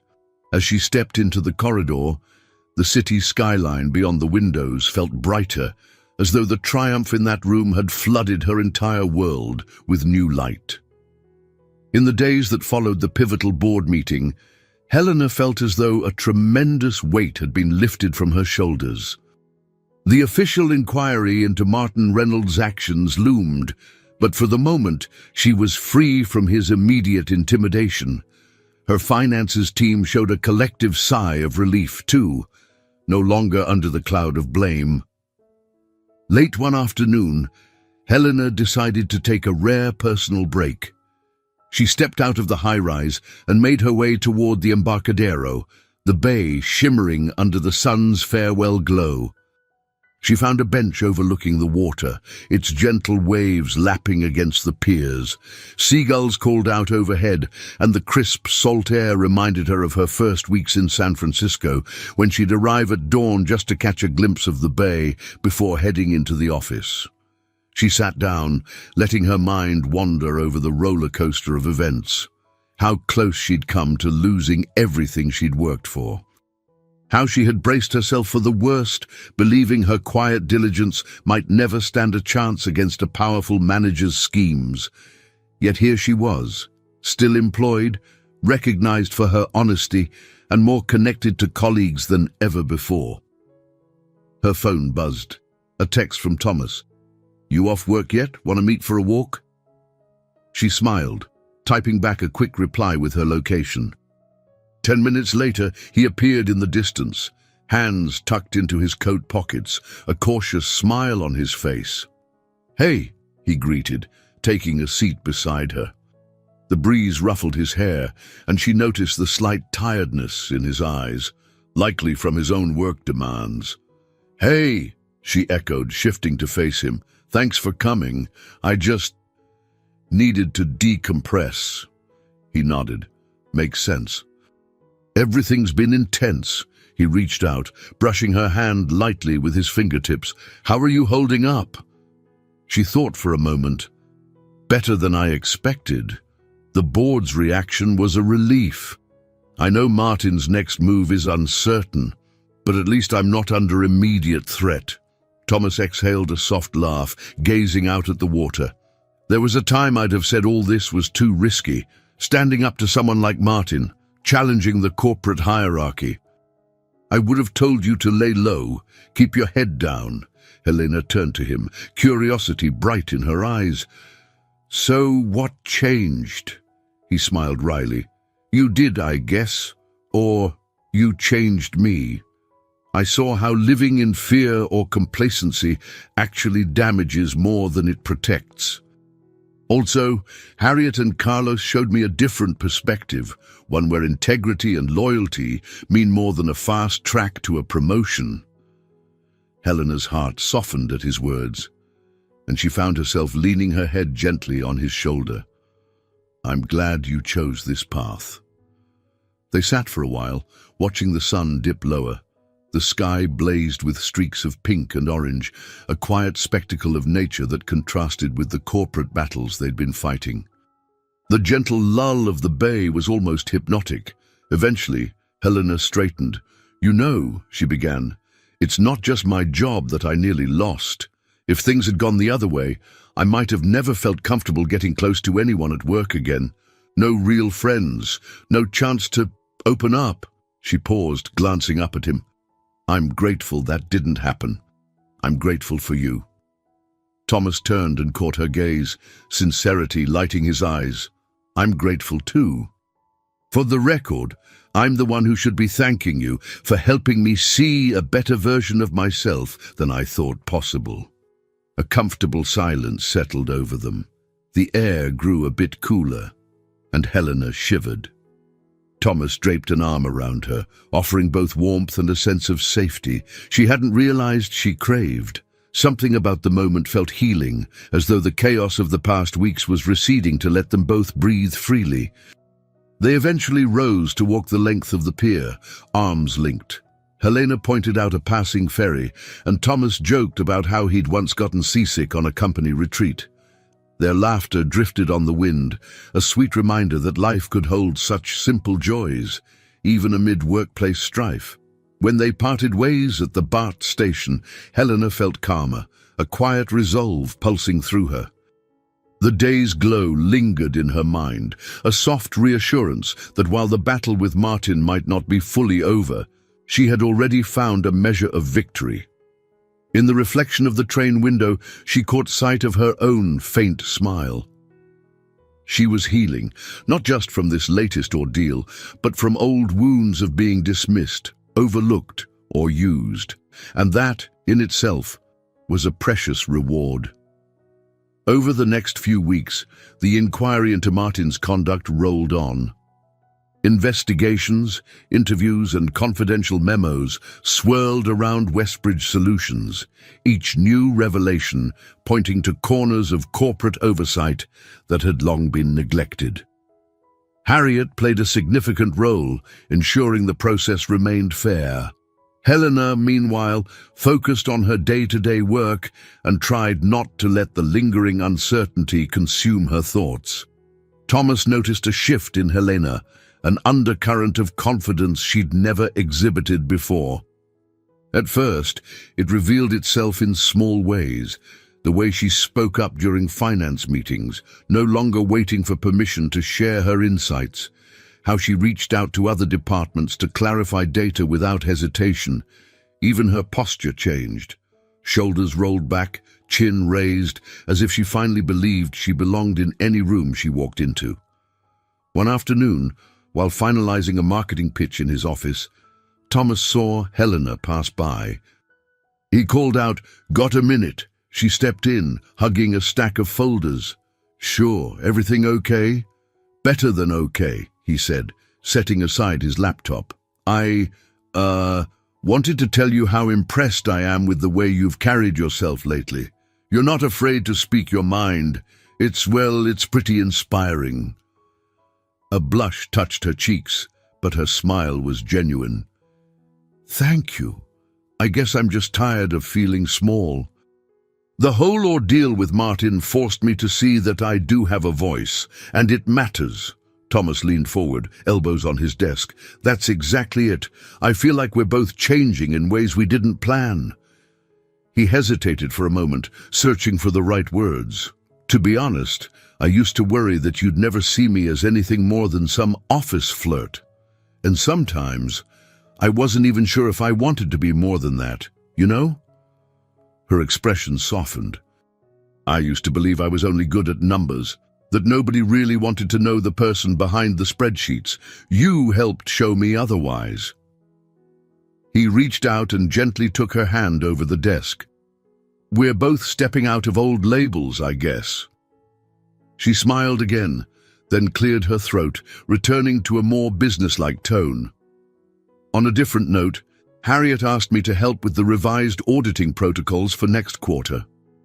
It's a big project, a chance to really shape how the company handles accountability going forward." "That's incredible, Helena," Thomas said, excitement coloring his voice. "You'll do great." She nodded, gratitude evident in her eyes. "I hope so. It's a lot of responsibility. I'm just worried Martin might try to sabotage it behind the scenes, even while the board is investigating him." Thomas's jaw tightened. "We'll handle that if it comes up. You have me, Harriet, Carlos, Bethany, and plenty of others who respect your work." Her eyes flickered with confidence, a quiet acknowledgement that she wasn't alone anymore. "Thank you. Actually, She paused, took a breath. "I was thinking of organizing a small workshop on ethical auditing for anyone interested. An informal thing, after hours. Harriet said the company might allow it if there's enough interest." Thomas beamed at her initiative. "Count me in. No question. And I'll spread the word around marketing.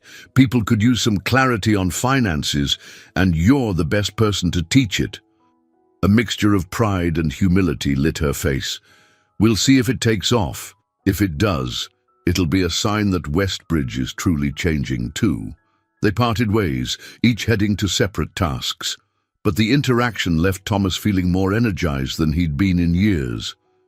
He couldn't help but reflect on the personal journey that had brought him here. Not so long ago, he prided himself on breezing through life, handshakes, cocktails, and short-lived thrills. Now, he found deeper fulfillment in building something meaningful, in supporting someone who matched his ambition but also fueled his better nature. Later that week, Helena sent out an internal email announcing the proposed workshop. Within hours, a dozen colleagues replied with curiosity and support. Even a few from procurement, those who'd once seemed hostile, expressed tentative interest. The seeds of a genuine cultural shift seemed to be sprouting. On Thursday evening, Helena walked to Thomas's office with a box of presentation materials for the upcoming workshop. They ended up chatting for over an hour, fine-tuning slides and discussing potential Q&A topics. Their conversation naturally flowed from business logistics to personal hopes and fears. "You know," Helena said, leaning back in her chair, "I never expected to feel this comfortable around you. I used to think you were just, well, the office charmer." Thomas chuckled, rubbing the back of his neck. "A fair assumption, based on my old behavior. But I'm not that guy anymore. At least, I'm trying not to be. And it feels good to grow out of that image." She reached across the desk, fingertips brushing his hand lightly. "I see the difference every day." In that moment, the office's fluorescent lights seemed softer, the hum of the air conditioner less obtrusive. They shared a moment of genuine connection, unhurried and unforced. It was a testament to how both had evolved, becoming people who valued honesty, empathy, and real companionship over superficial roles or fleeting validation. Outside, night settled in, the windows reflecting the city's glow. Inside, Helena and Thomas solidified the next steps for the workshop, feeling the quiet sense of triumph that comes with shared purpose. They were each transforming in their own ways, and those changes were knitting them closer together. By the time they left for the night, Helena locked up the materials and Thomas escorted her to the elevator. On the ride down, she leaned against him, and he slipped an arm around her shoulders. Neither needed to speak. Their companionship spoke volumes on its own, proving that amidst corporate struggles and personal doubts, something beautiful and lasting was growing between them. Helena arrived early on a crisp Monday morning to set up for her informal workshop on ethical auditing. The company had approved the use of a mid-sized conference room after hours, a milestone in itself, a sign that Westbridge Solutions was starting to reward open dialogue about transparency and accountability. Carlos helped arrange the projector, tinkering with wires until the screen flickered to life. Bethany placed a tray of coffee and pastries on a side table, wanting the space to feel welcoming. Helena typed on her laptop, double-checking her slides, conscious that this workshop would be her biggest chance yet to demonstrate how finance and integrity could coexist in a corporate world, often driven by profits over people. Thomas arrived last, juggling a small box of handouts. He shot her a confident grin. "Thought you might need these?" "Printed them this morning." Her eyes crinkled in an appreciative smile. "Perfect timing."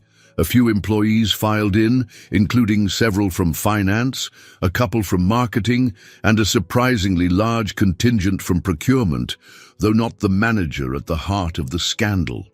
Nevertheless, Helena saw new faces who looked genuinely interested rather than suspicious. "Welcome, everyone," she began, a hint of nervousness in her voice. "I'm Helena Carter. Thank you for coming to discuss how we can improve financial clarity and trust throughout Westbridge Solutions." she launched into her presentation, explaining how ethical auditing practices not only protect the company from legal troubles, but also foster a more cohesive work environment. Thomas observed from the corner, noticing how Helena's once reserved demeanor gave way to a poised, articulate speaker. She highlighted real-life case studies, minus any direct mention of Martin's or Collins's wrongdoing, making it clear this was about building a healthier corporate culture, not pointing fingers. The Q&A session that followed felt even more encouraging. People asked thoughtful questions about setting up checks and balances. One procurement associate admitted they'd often been left in the dark about auditing schedules, and they welcomed more collaboration. Helena took careful notes, promising to take these ideas to Harriet and other decision-makers. As the workshop ended, applause broke out. It wasn't raucous, but it was heartfelt. Helena's cheeks warmed with both relief and delight. A few people lingered afterward, thanking her for the insights. Once the room cleared, Thomas stepped up to the podium where Helena was gathering her notes. "You were amazing," he said, voice tinged with pride. She exhaled, smiling. "I feel like I just ran a marathon, but I'm glad it resonated." Bethany ambled over, giving Helena's shoulder a squeeze. "You might have a knack for this, you know. Public speaking, leading by example. It suits you." Carlos nodded in agreement. Everyone in attendance looked genuinely interested, not just checking a box. Helena allowed herself a moment of satisfaction. "Thank you all. I couldn't have done any of this without your support." Before she could say more, Harriet Lewinsky appeared at the doorway, a thoughtful expression on her face. "That was quite a session, Helena. I caught the tail end, and I'm impressed." Helena blinked. "You came."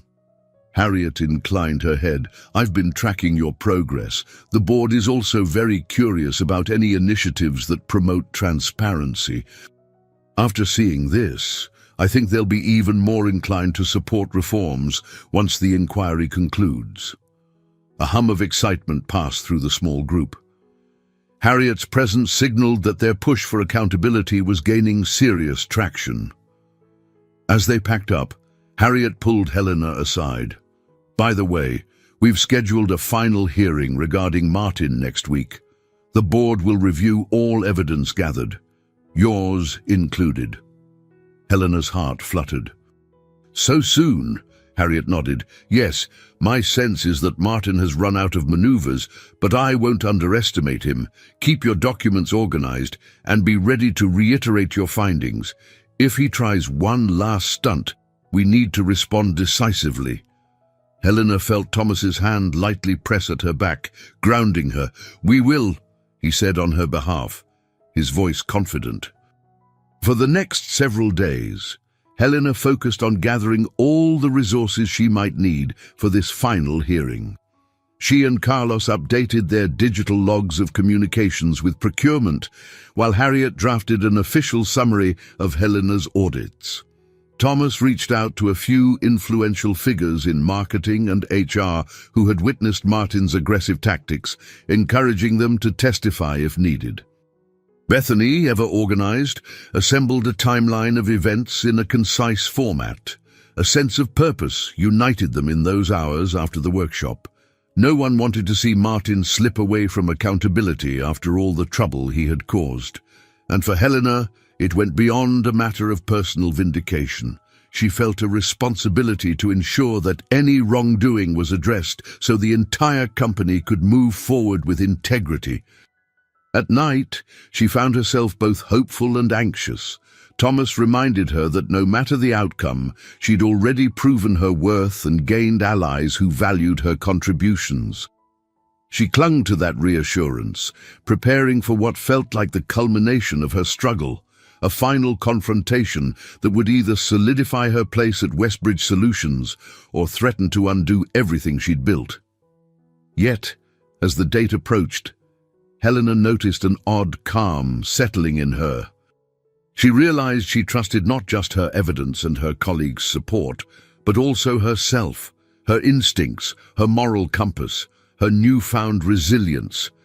That trust, she decided, was her greatest resource of all. A crisp Monday morning found Helena standing outside the boardroom on the top floor, heart thudding against her ribs. The final hearing regarding Martin Reynolds was about to begin. Sunlight streamed through the expansive windows, casting sharp contrasts of light and shadow across the polished floor. An apt metaphor, Helena thought, for the truth about to come to light. Thomas stood at her side, quietly supportive. Harriet Lewinsky approached, offering a brief nod. "The board is ready for us," she murmured. "Let's go in together." The board members were already seated around the grand table, their expressions serious. Martin, appearing visibly on edge, sat to one side, a folder of papers clutched in his hands. When Helena, Thomas, and Harriet entered, a hushed ripple went through the room. Tension radiated, as though everyone sensed this would be the final turning point. Mrs. Patel, the grey-haired board member who had questioned Martin before, opened the proceedings. "Mr. Reynolds, we've reviewed the documentation provided by Ms. Carter, Ms. Lewinsky, and others within the company. We'd like to hear your explanation one last time before we make a final decision." Martin cleared his throat, scanning the table with practiced composure. "I acknowledge there have been misunderstandings, but to implicate me in deliberate misrepresentation is an overreach. My priority has always been Westbridge's best interests." He proceeded to reiterate claims of minor logistical confusion, occasionally gesturing toward Helena as though her audits had added layers of complication. Helena tensed, bracing herself for another onslaught of half-truths, but this time Harriet stepped in calmly. "Mr. Reynolds, can you explain why you selectively presented data during the last board session, omitting key email threads that clearly stated procurement's oversight?" Harriet asked, her voice even. Martin's face reddened slightly. "I only sought to streamline the review. In hindsight, I should have included more details." Mrs. Patel raised an eyebrow. "Streamline or mislead?" A low murmur rolled around the table. Harriet motioned for Helena to speak. Gathering her resolve, Helena rose, stepping to a smaller podium set up near the head of the table. "The evidence I've provided," she tapped her binder, "shows a consistent pattern. I flagged financial irregularities, sent clear emails to procurement, and attempted to escalate these issues to Mr. Reynolds when no action was taken. Yet, each time, I was dismissed or told to wait. It appears Mr. Reynolds prioritized closing deals or avoiding negative publicity over addressing systemic problems." She paused, letting her words sink in. "I'm not here to attack anyone personally. I simply want accountability so Westbridge can learn from these mistakes and move forward responsibly." A thoughtful silence followed. Then Mr. Hughes, another board member, spoke. "We've examined each email, each timestamp, each discrepancy in the logs. The picture is quite clear. This was no mere oversight." He turned to Martin. "We appreciate your contributions to this company over the years, but it's evident you attempted to conceal issues that could have been resolved earlier. That lack of transparency has harmed Westbridge's integrity." Martin's composure finally cracked. "This is a witch hunt," he spat. "One misjudgment doesn't erase my years of service." Harriet interjected, her tone measured but firm. "No one denies you've had successes. But your actions here were deliberate and put our company at risk. The board must decide the consequences." Mrs. Patel consulted the others. After a brief, tense exchange of whispers, she faced Martin. "We'll conclude this hearing with a recommendation for your immediate dismissal. We cannot maintain leadership that disregards company ethics." Martin's knuckles whitened around his folder. He opened his mouth to retort, but a final glance around the table showed no sympathy. In silence, he stood, gathered his papers, and strode out of the room, not sparing a glance at Helena. The board addressed Helena next. "Miss Carter," Mrs. Patel said, "we commend you for your diligence and moral clarity. We also recognize the changes you and Miss Lewinsky have initiated. We urge you to continue these reforms, ensuring that Westbridge becomes a model of financial and ethical responsibility." Relief flooded Helena, so strong it nearly buckled her knees. As the meeting drew to a close, Harriet placed a reassuring hand on her shoulder. Thomas, from his seat, flashed a relieved grin. Outside in the corridor, the small group of allies, Harriet, Thomas, Carlos, Bethany, gathered around Helena. An electric thrill of victory pulsed through them. "You did it," Bethany exclaimed, clasping Helena's hands. "And you've changed the company too." Carlos nodded enthusiastically. "I've never seen the board act so decisively. This is huge." Thomas, his voice thick with emotion, murmured, "I knew you'd prevail, but seeing it happen is incredible." Helena's eyes glistened with unshed tears. "Thank you, all of you. We stood up for something right, and I can't believe we actually succeeded." Harriet smiled warmly. "This isn't just your victory, Helena. It's a turning point for Westbridge. Now we can build a culture where accountability is the norm, not the exception." A wave of gratitude surged through Helena as she let out a trembling sigh. The confrontation was over. Martin was gone. The question that had haunted her for weeks, "Would I lose everything?" had been answered with an unexpected, resounding no. She had not only kept her job, but found respect and support within the company. Most importantly, she had discovered that her voice mattered, and that standing for truth could indeed change the course of events. Thomas slipped an arm around her shoulders, pulling her into a gentle embrace. She let the moment wash over her, savoring the magnitude of what they'd accomplished. For so long, she'd lived in the shadows of office corridors, believing her quiet diligence would never outshine corporate power plays. But now, thanks to her courage and the steadfast support of true friends, she had emerged victorious, her moral stance unshaken. They walked away together, the future shining brightly ahead, an unspoken promise in every step. No matter what came next, Helena knew she had already found her true strength and a place where she truly belonged. A week after Martin's dismissal, Helena stepped into the Westbridge Solutions lobby, feeling an odd mix of familiarity and novelty. The towering windows, the sleek reception desk, everything looked much the same, yet it all felt somehow different. It was as though the atmosphere had been scrubbed clean of the tension that once lurked in every corridor.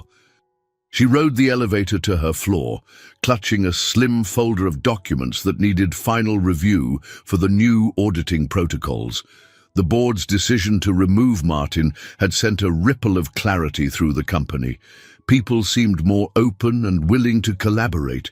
Even the procurement department, once so wary and isolated, had begun to align with Helena's approach, conceding that transparency would, in the end, safeguard everyone. Thomas caught up with her just as she stepped off the elevator, his eyes bright with excitement. "Hey," he said softly, matching her stride. "Busy day ahead?" Helena smiled. "Always. But it's a different kind of busy now, isn't it? No more side glances wondering what scheme someone might pull." He nodded, leading her toward a conference room. "Exactly. Harriet wants us to join a quick gathering about the official rollout of your revised finance policies." The mention of your revised finance policies made Helena's stomach flutter. Even though she'd been instrumental in creating them, it still felt surreal that people saw her as a primary architect of this shift. Once inside the conference room, Harriet greeted her with a nod, motioning for everyone to take seats. There were about a dozen people, Representatives from HR, marketing, finance, and procurement, ready to finalize the details of how Westbridge would handle audits and accountability from here on out. Harriet opened the discussion. Thank you all for coming.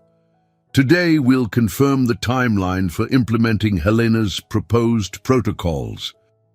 We expect a full rollout within the next quarter. Helena's cheeks warmed as the group glanced her way with expressions that ranged from curiosity to admiration. She cleared her throat and began outlining the main points. Mandatory cross-department check-ins, transparent logs of approvals, and clearer escalation paths for reporting irregularities. As she explained, Harriet chimed in with logistical considerations, while a few managers posed questions about practical applications. Thomas sat in the back, quietly observing.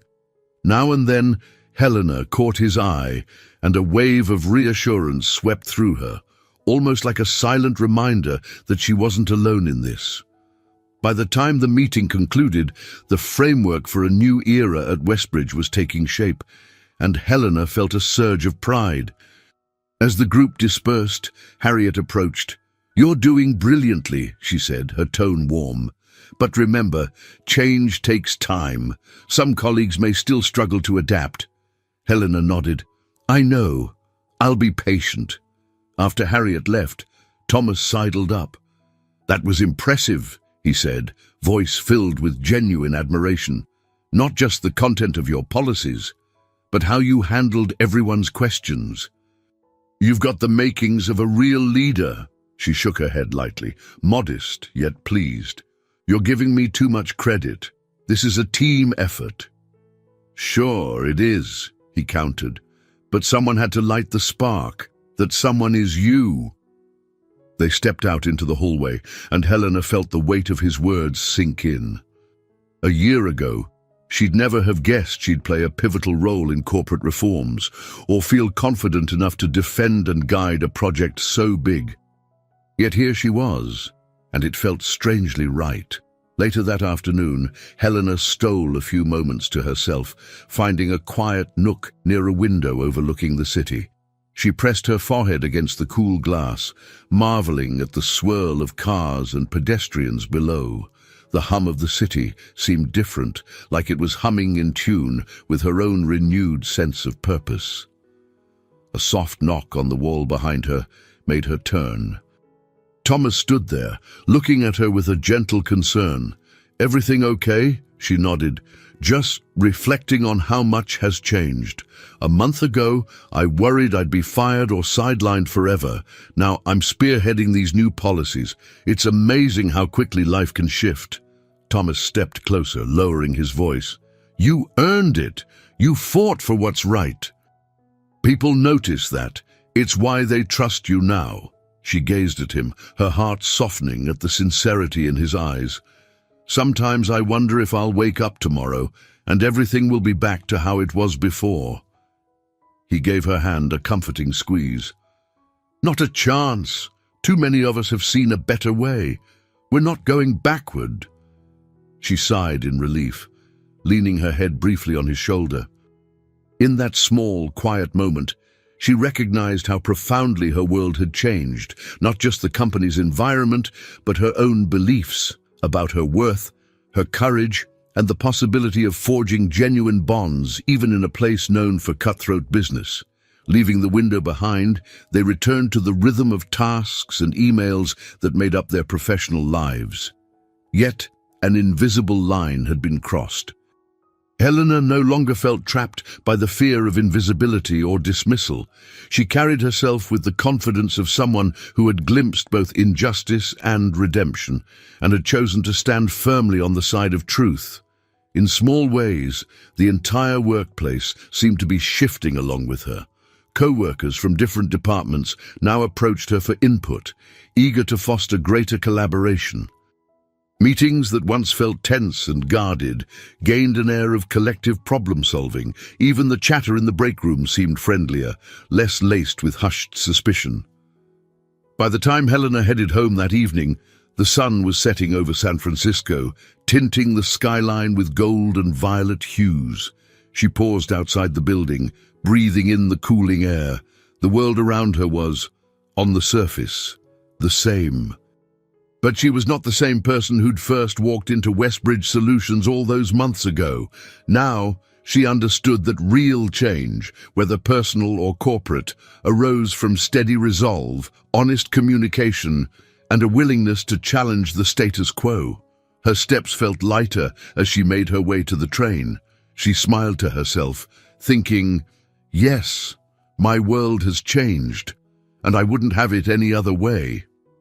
Around the same time, Helena's personal life took a new turn.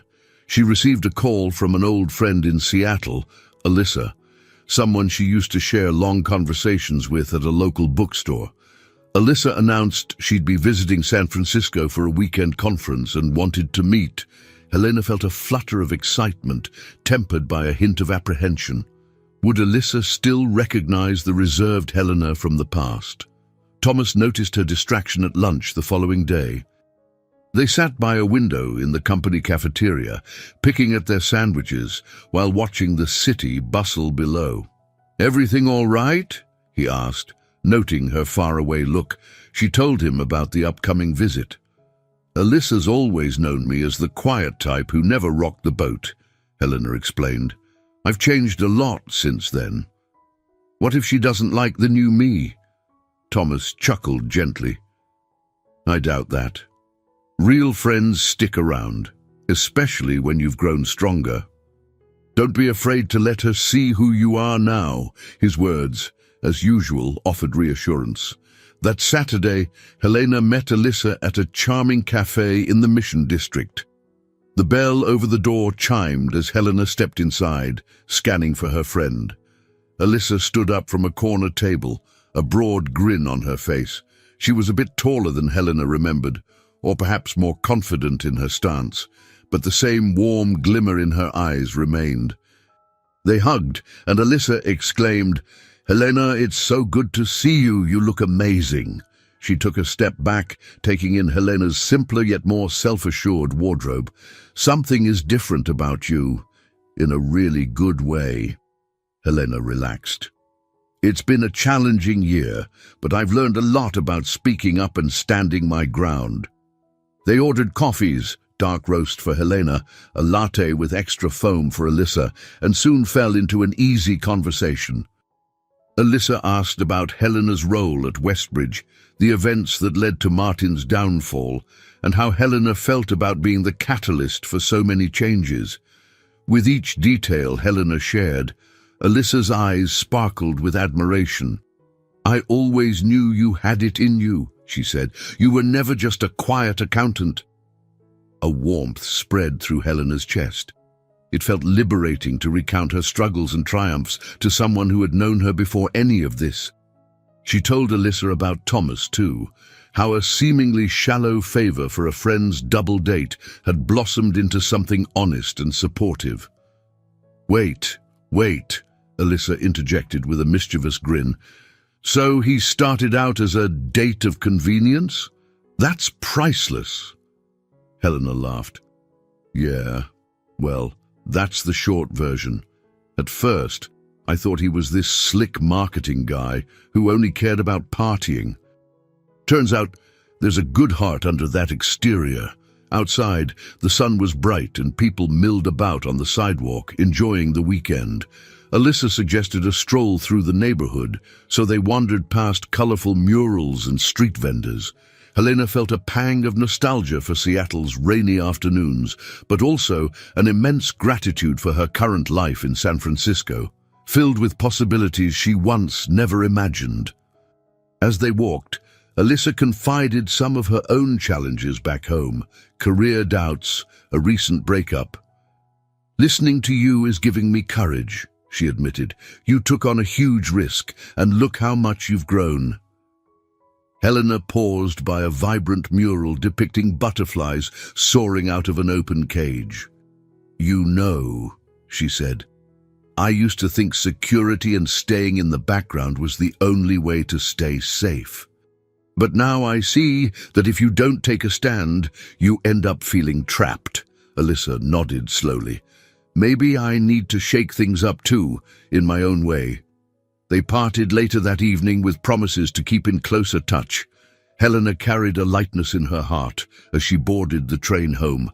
Seeing an old friend had helped her realize that her transformation wasn't confined to the walls of Westbridge. It radiated into every corner of her life. She felt more connected than ever, not just to new colleagues or Thomas, but also to those who'd known her before, now seeing the woman she was becoming. Back at her apartment, Helena found a sweet text from Thomas.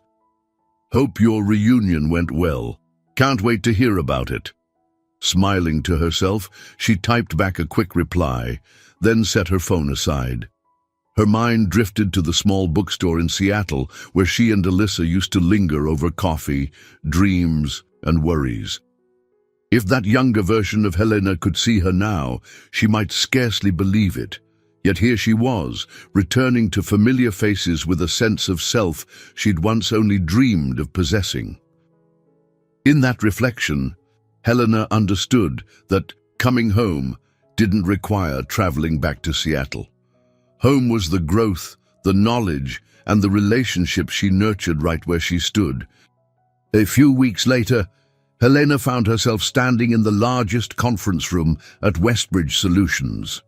Rows of chairs faced a modest stage, where a microphone and podium waited for her. The company had decided to host a mid-year summit, inviting employees from various branches to discuss changes in corporate culture and ethics. To Helena's surprise, Harriet asked her to give one of the keynote talks. Her heart pounded as she watched colleagues file in. She recognized some from the audit workshops, others from the procurement department. A handful of newly hired associates appeared curious, and a few senior managers took their seats with pens poised for note-taking. Before she could second-guess herself, Harriet signaled that it was time to begin. Thomas settled into a chair in the front row, giving Helena an encouraging nod. She adjusted the microphone, clearing her throat. "Good morning, everyone. My name is Helena Carter, and I work in finance." A wave of nerves fluttered in her stomach, but she pushed on. "I'm here to talk about integrity, collaboration, and the human side of accountability." As she spoke, she recounted the pivotal lessons learned from the internal conflicts that once plagued Westbridge. Without naming Martin directly, she touched on the dangers of hidden agendas, the importance of whistleblowing, and the strength found in unity. She shared how open communication, thorough audits, and collective vigilance could prevent the sorts of issues that nearly derailed their company. But Helena didn't stop at policy talk. She wove in personal anecdotes, gently reminding the audience that behind every spreadsheet was a person with vulnerabilities and hopes. She talked about how fear of exposure could lead to unethical choices and how an organization's culture either fueled that fear or eased it. She mentioned how supportive colleagues like Thomas, Harriet, Carlos, and Bethany helped her stand firm when pressure mounted. Occasionally, Helena glanced at Thomas. Each time, he met her gaze with an expression that radiated pride. She recalled the months when neither of them would have predicted this moment, her behind a podium, him cheering her on, both of them part of a corporate transformation that seemed unthinkable before. When she finished, polite applause echoed through the room. Q&A followed, with a few hands shooting up. One woman from a different branch asked, "How do you recommend building a sense of trust when a company's leadership has been shaken by scandals?" Helena considered her reply carefully. "It takes consistent honesty from everyone, especially those in leadership. Quick fixes or slogans won't do it.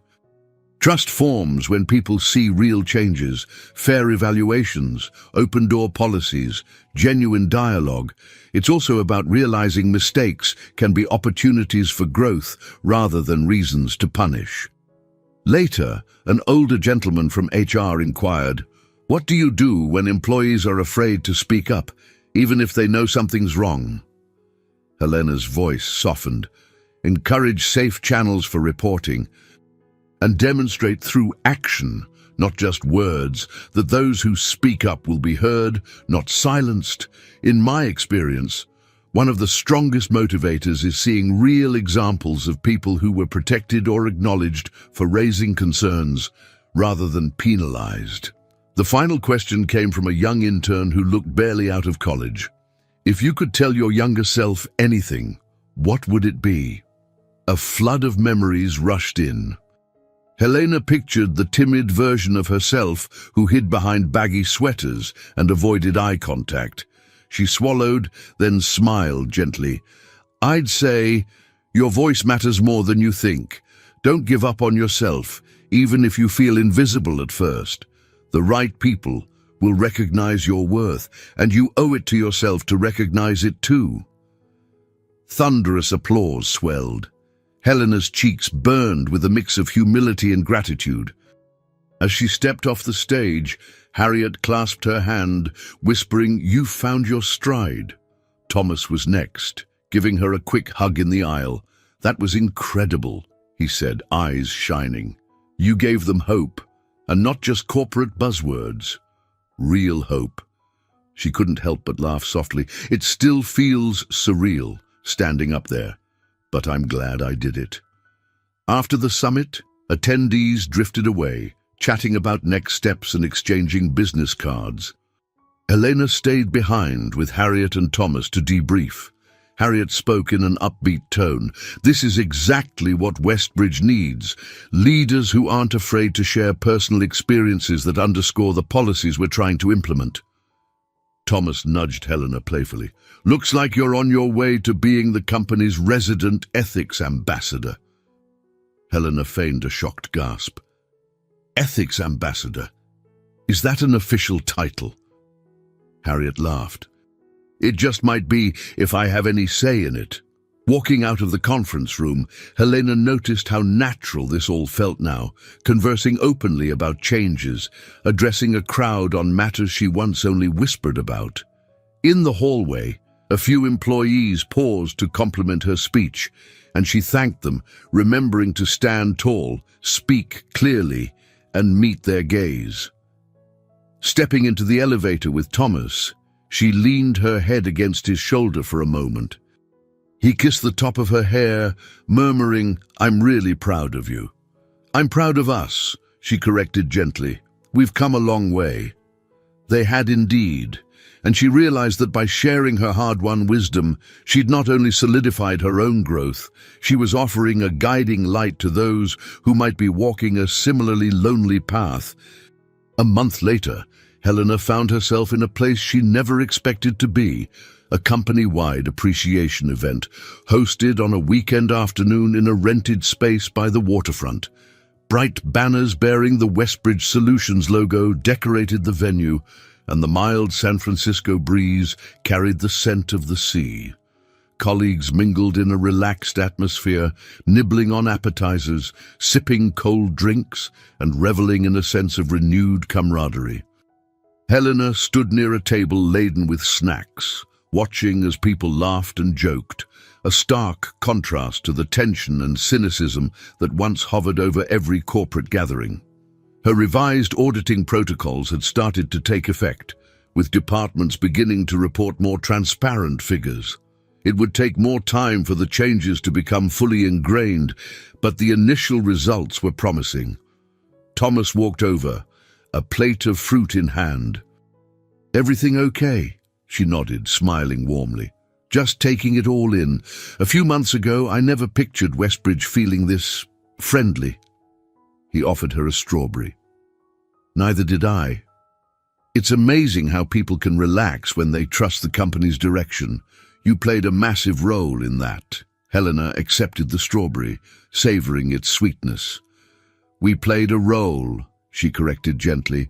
"You, Harriet, Carlos, Bethany, everyone." "I only gave a little push," he chuckled, then turned serious. "Speaking of Harriet, she wants to talk to you by the pier.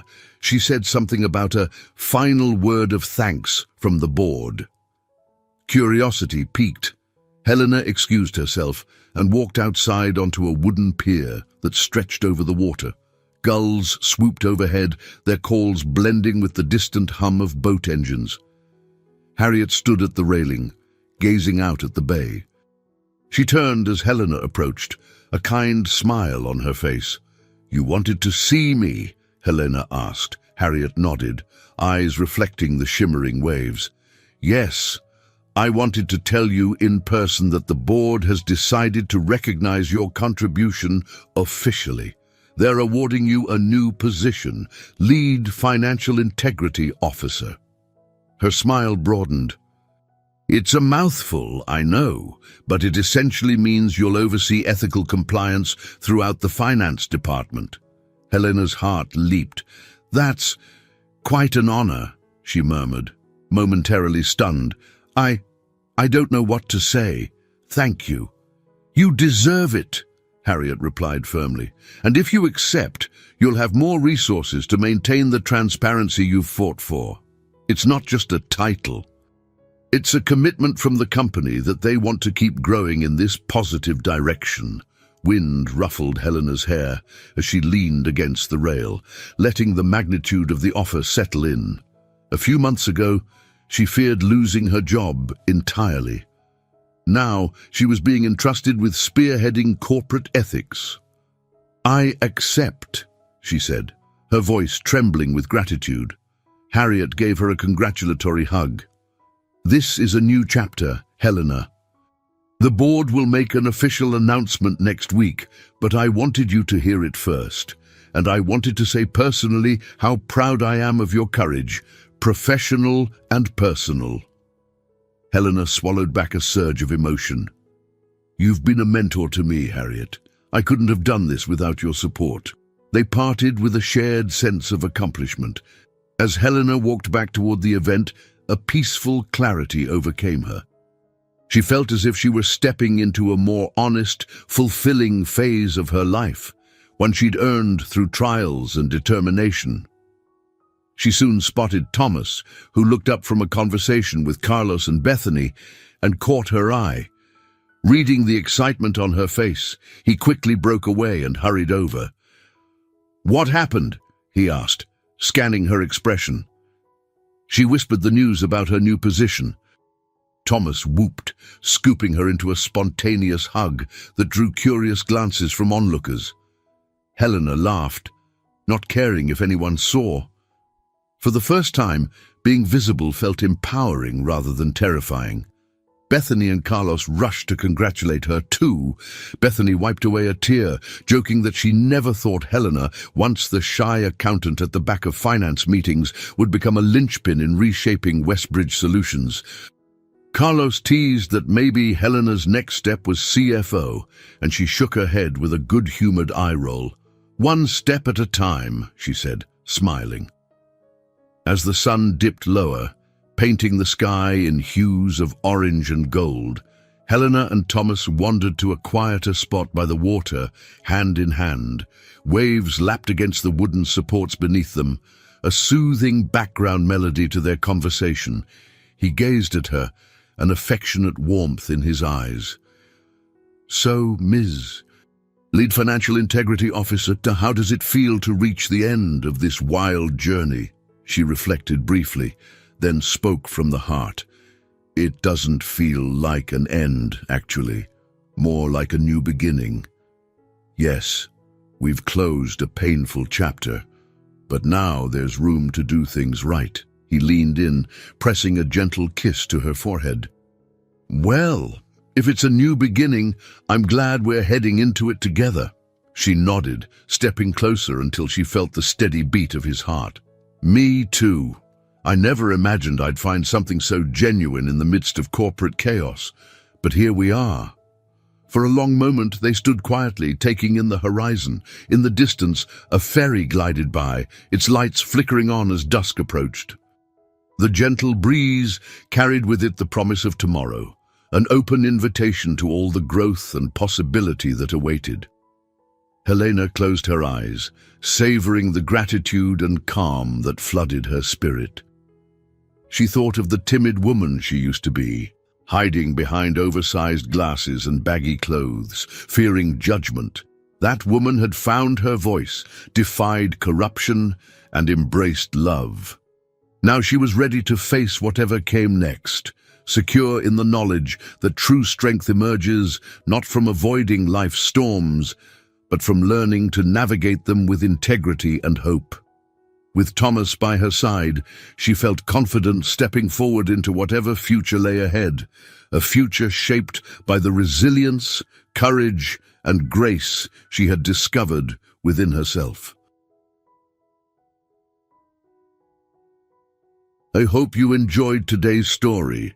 Subscribe to the channel so you don't miss more stories like this. Leave a like and comment below what you thought of the story. See you in the next video.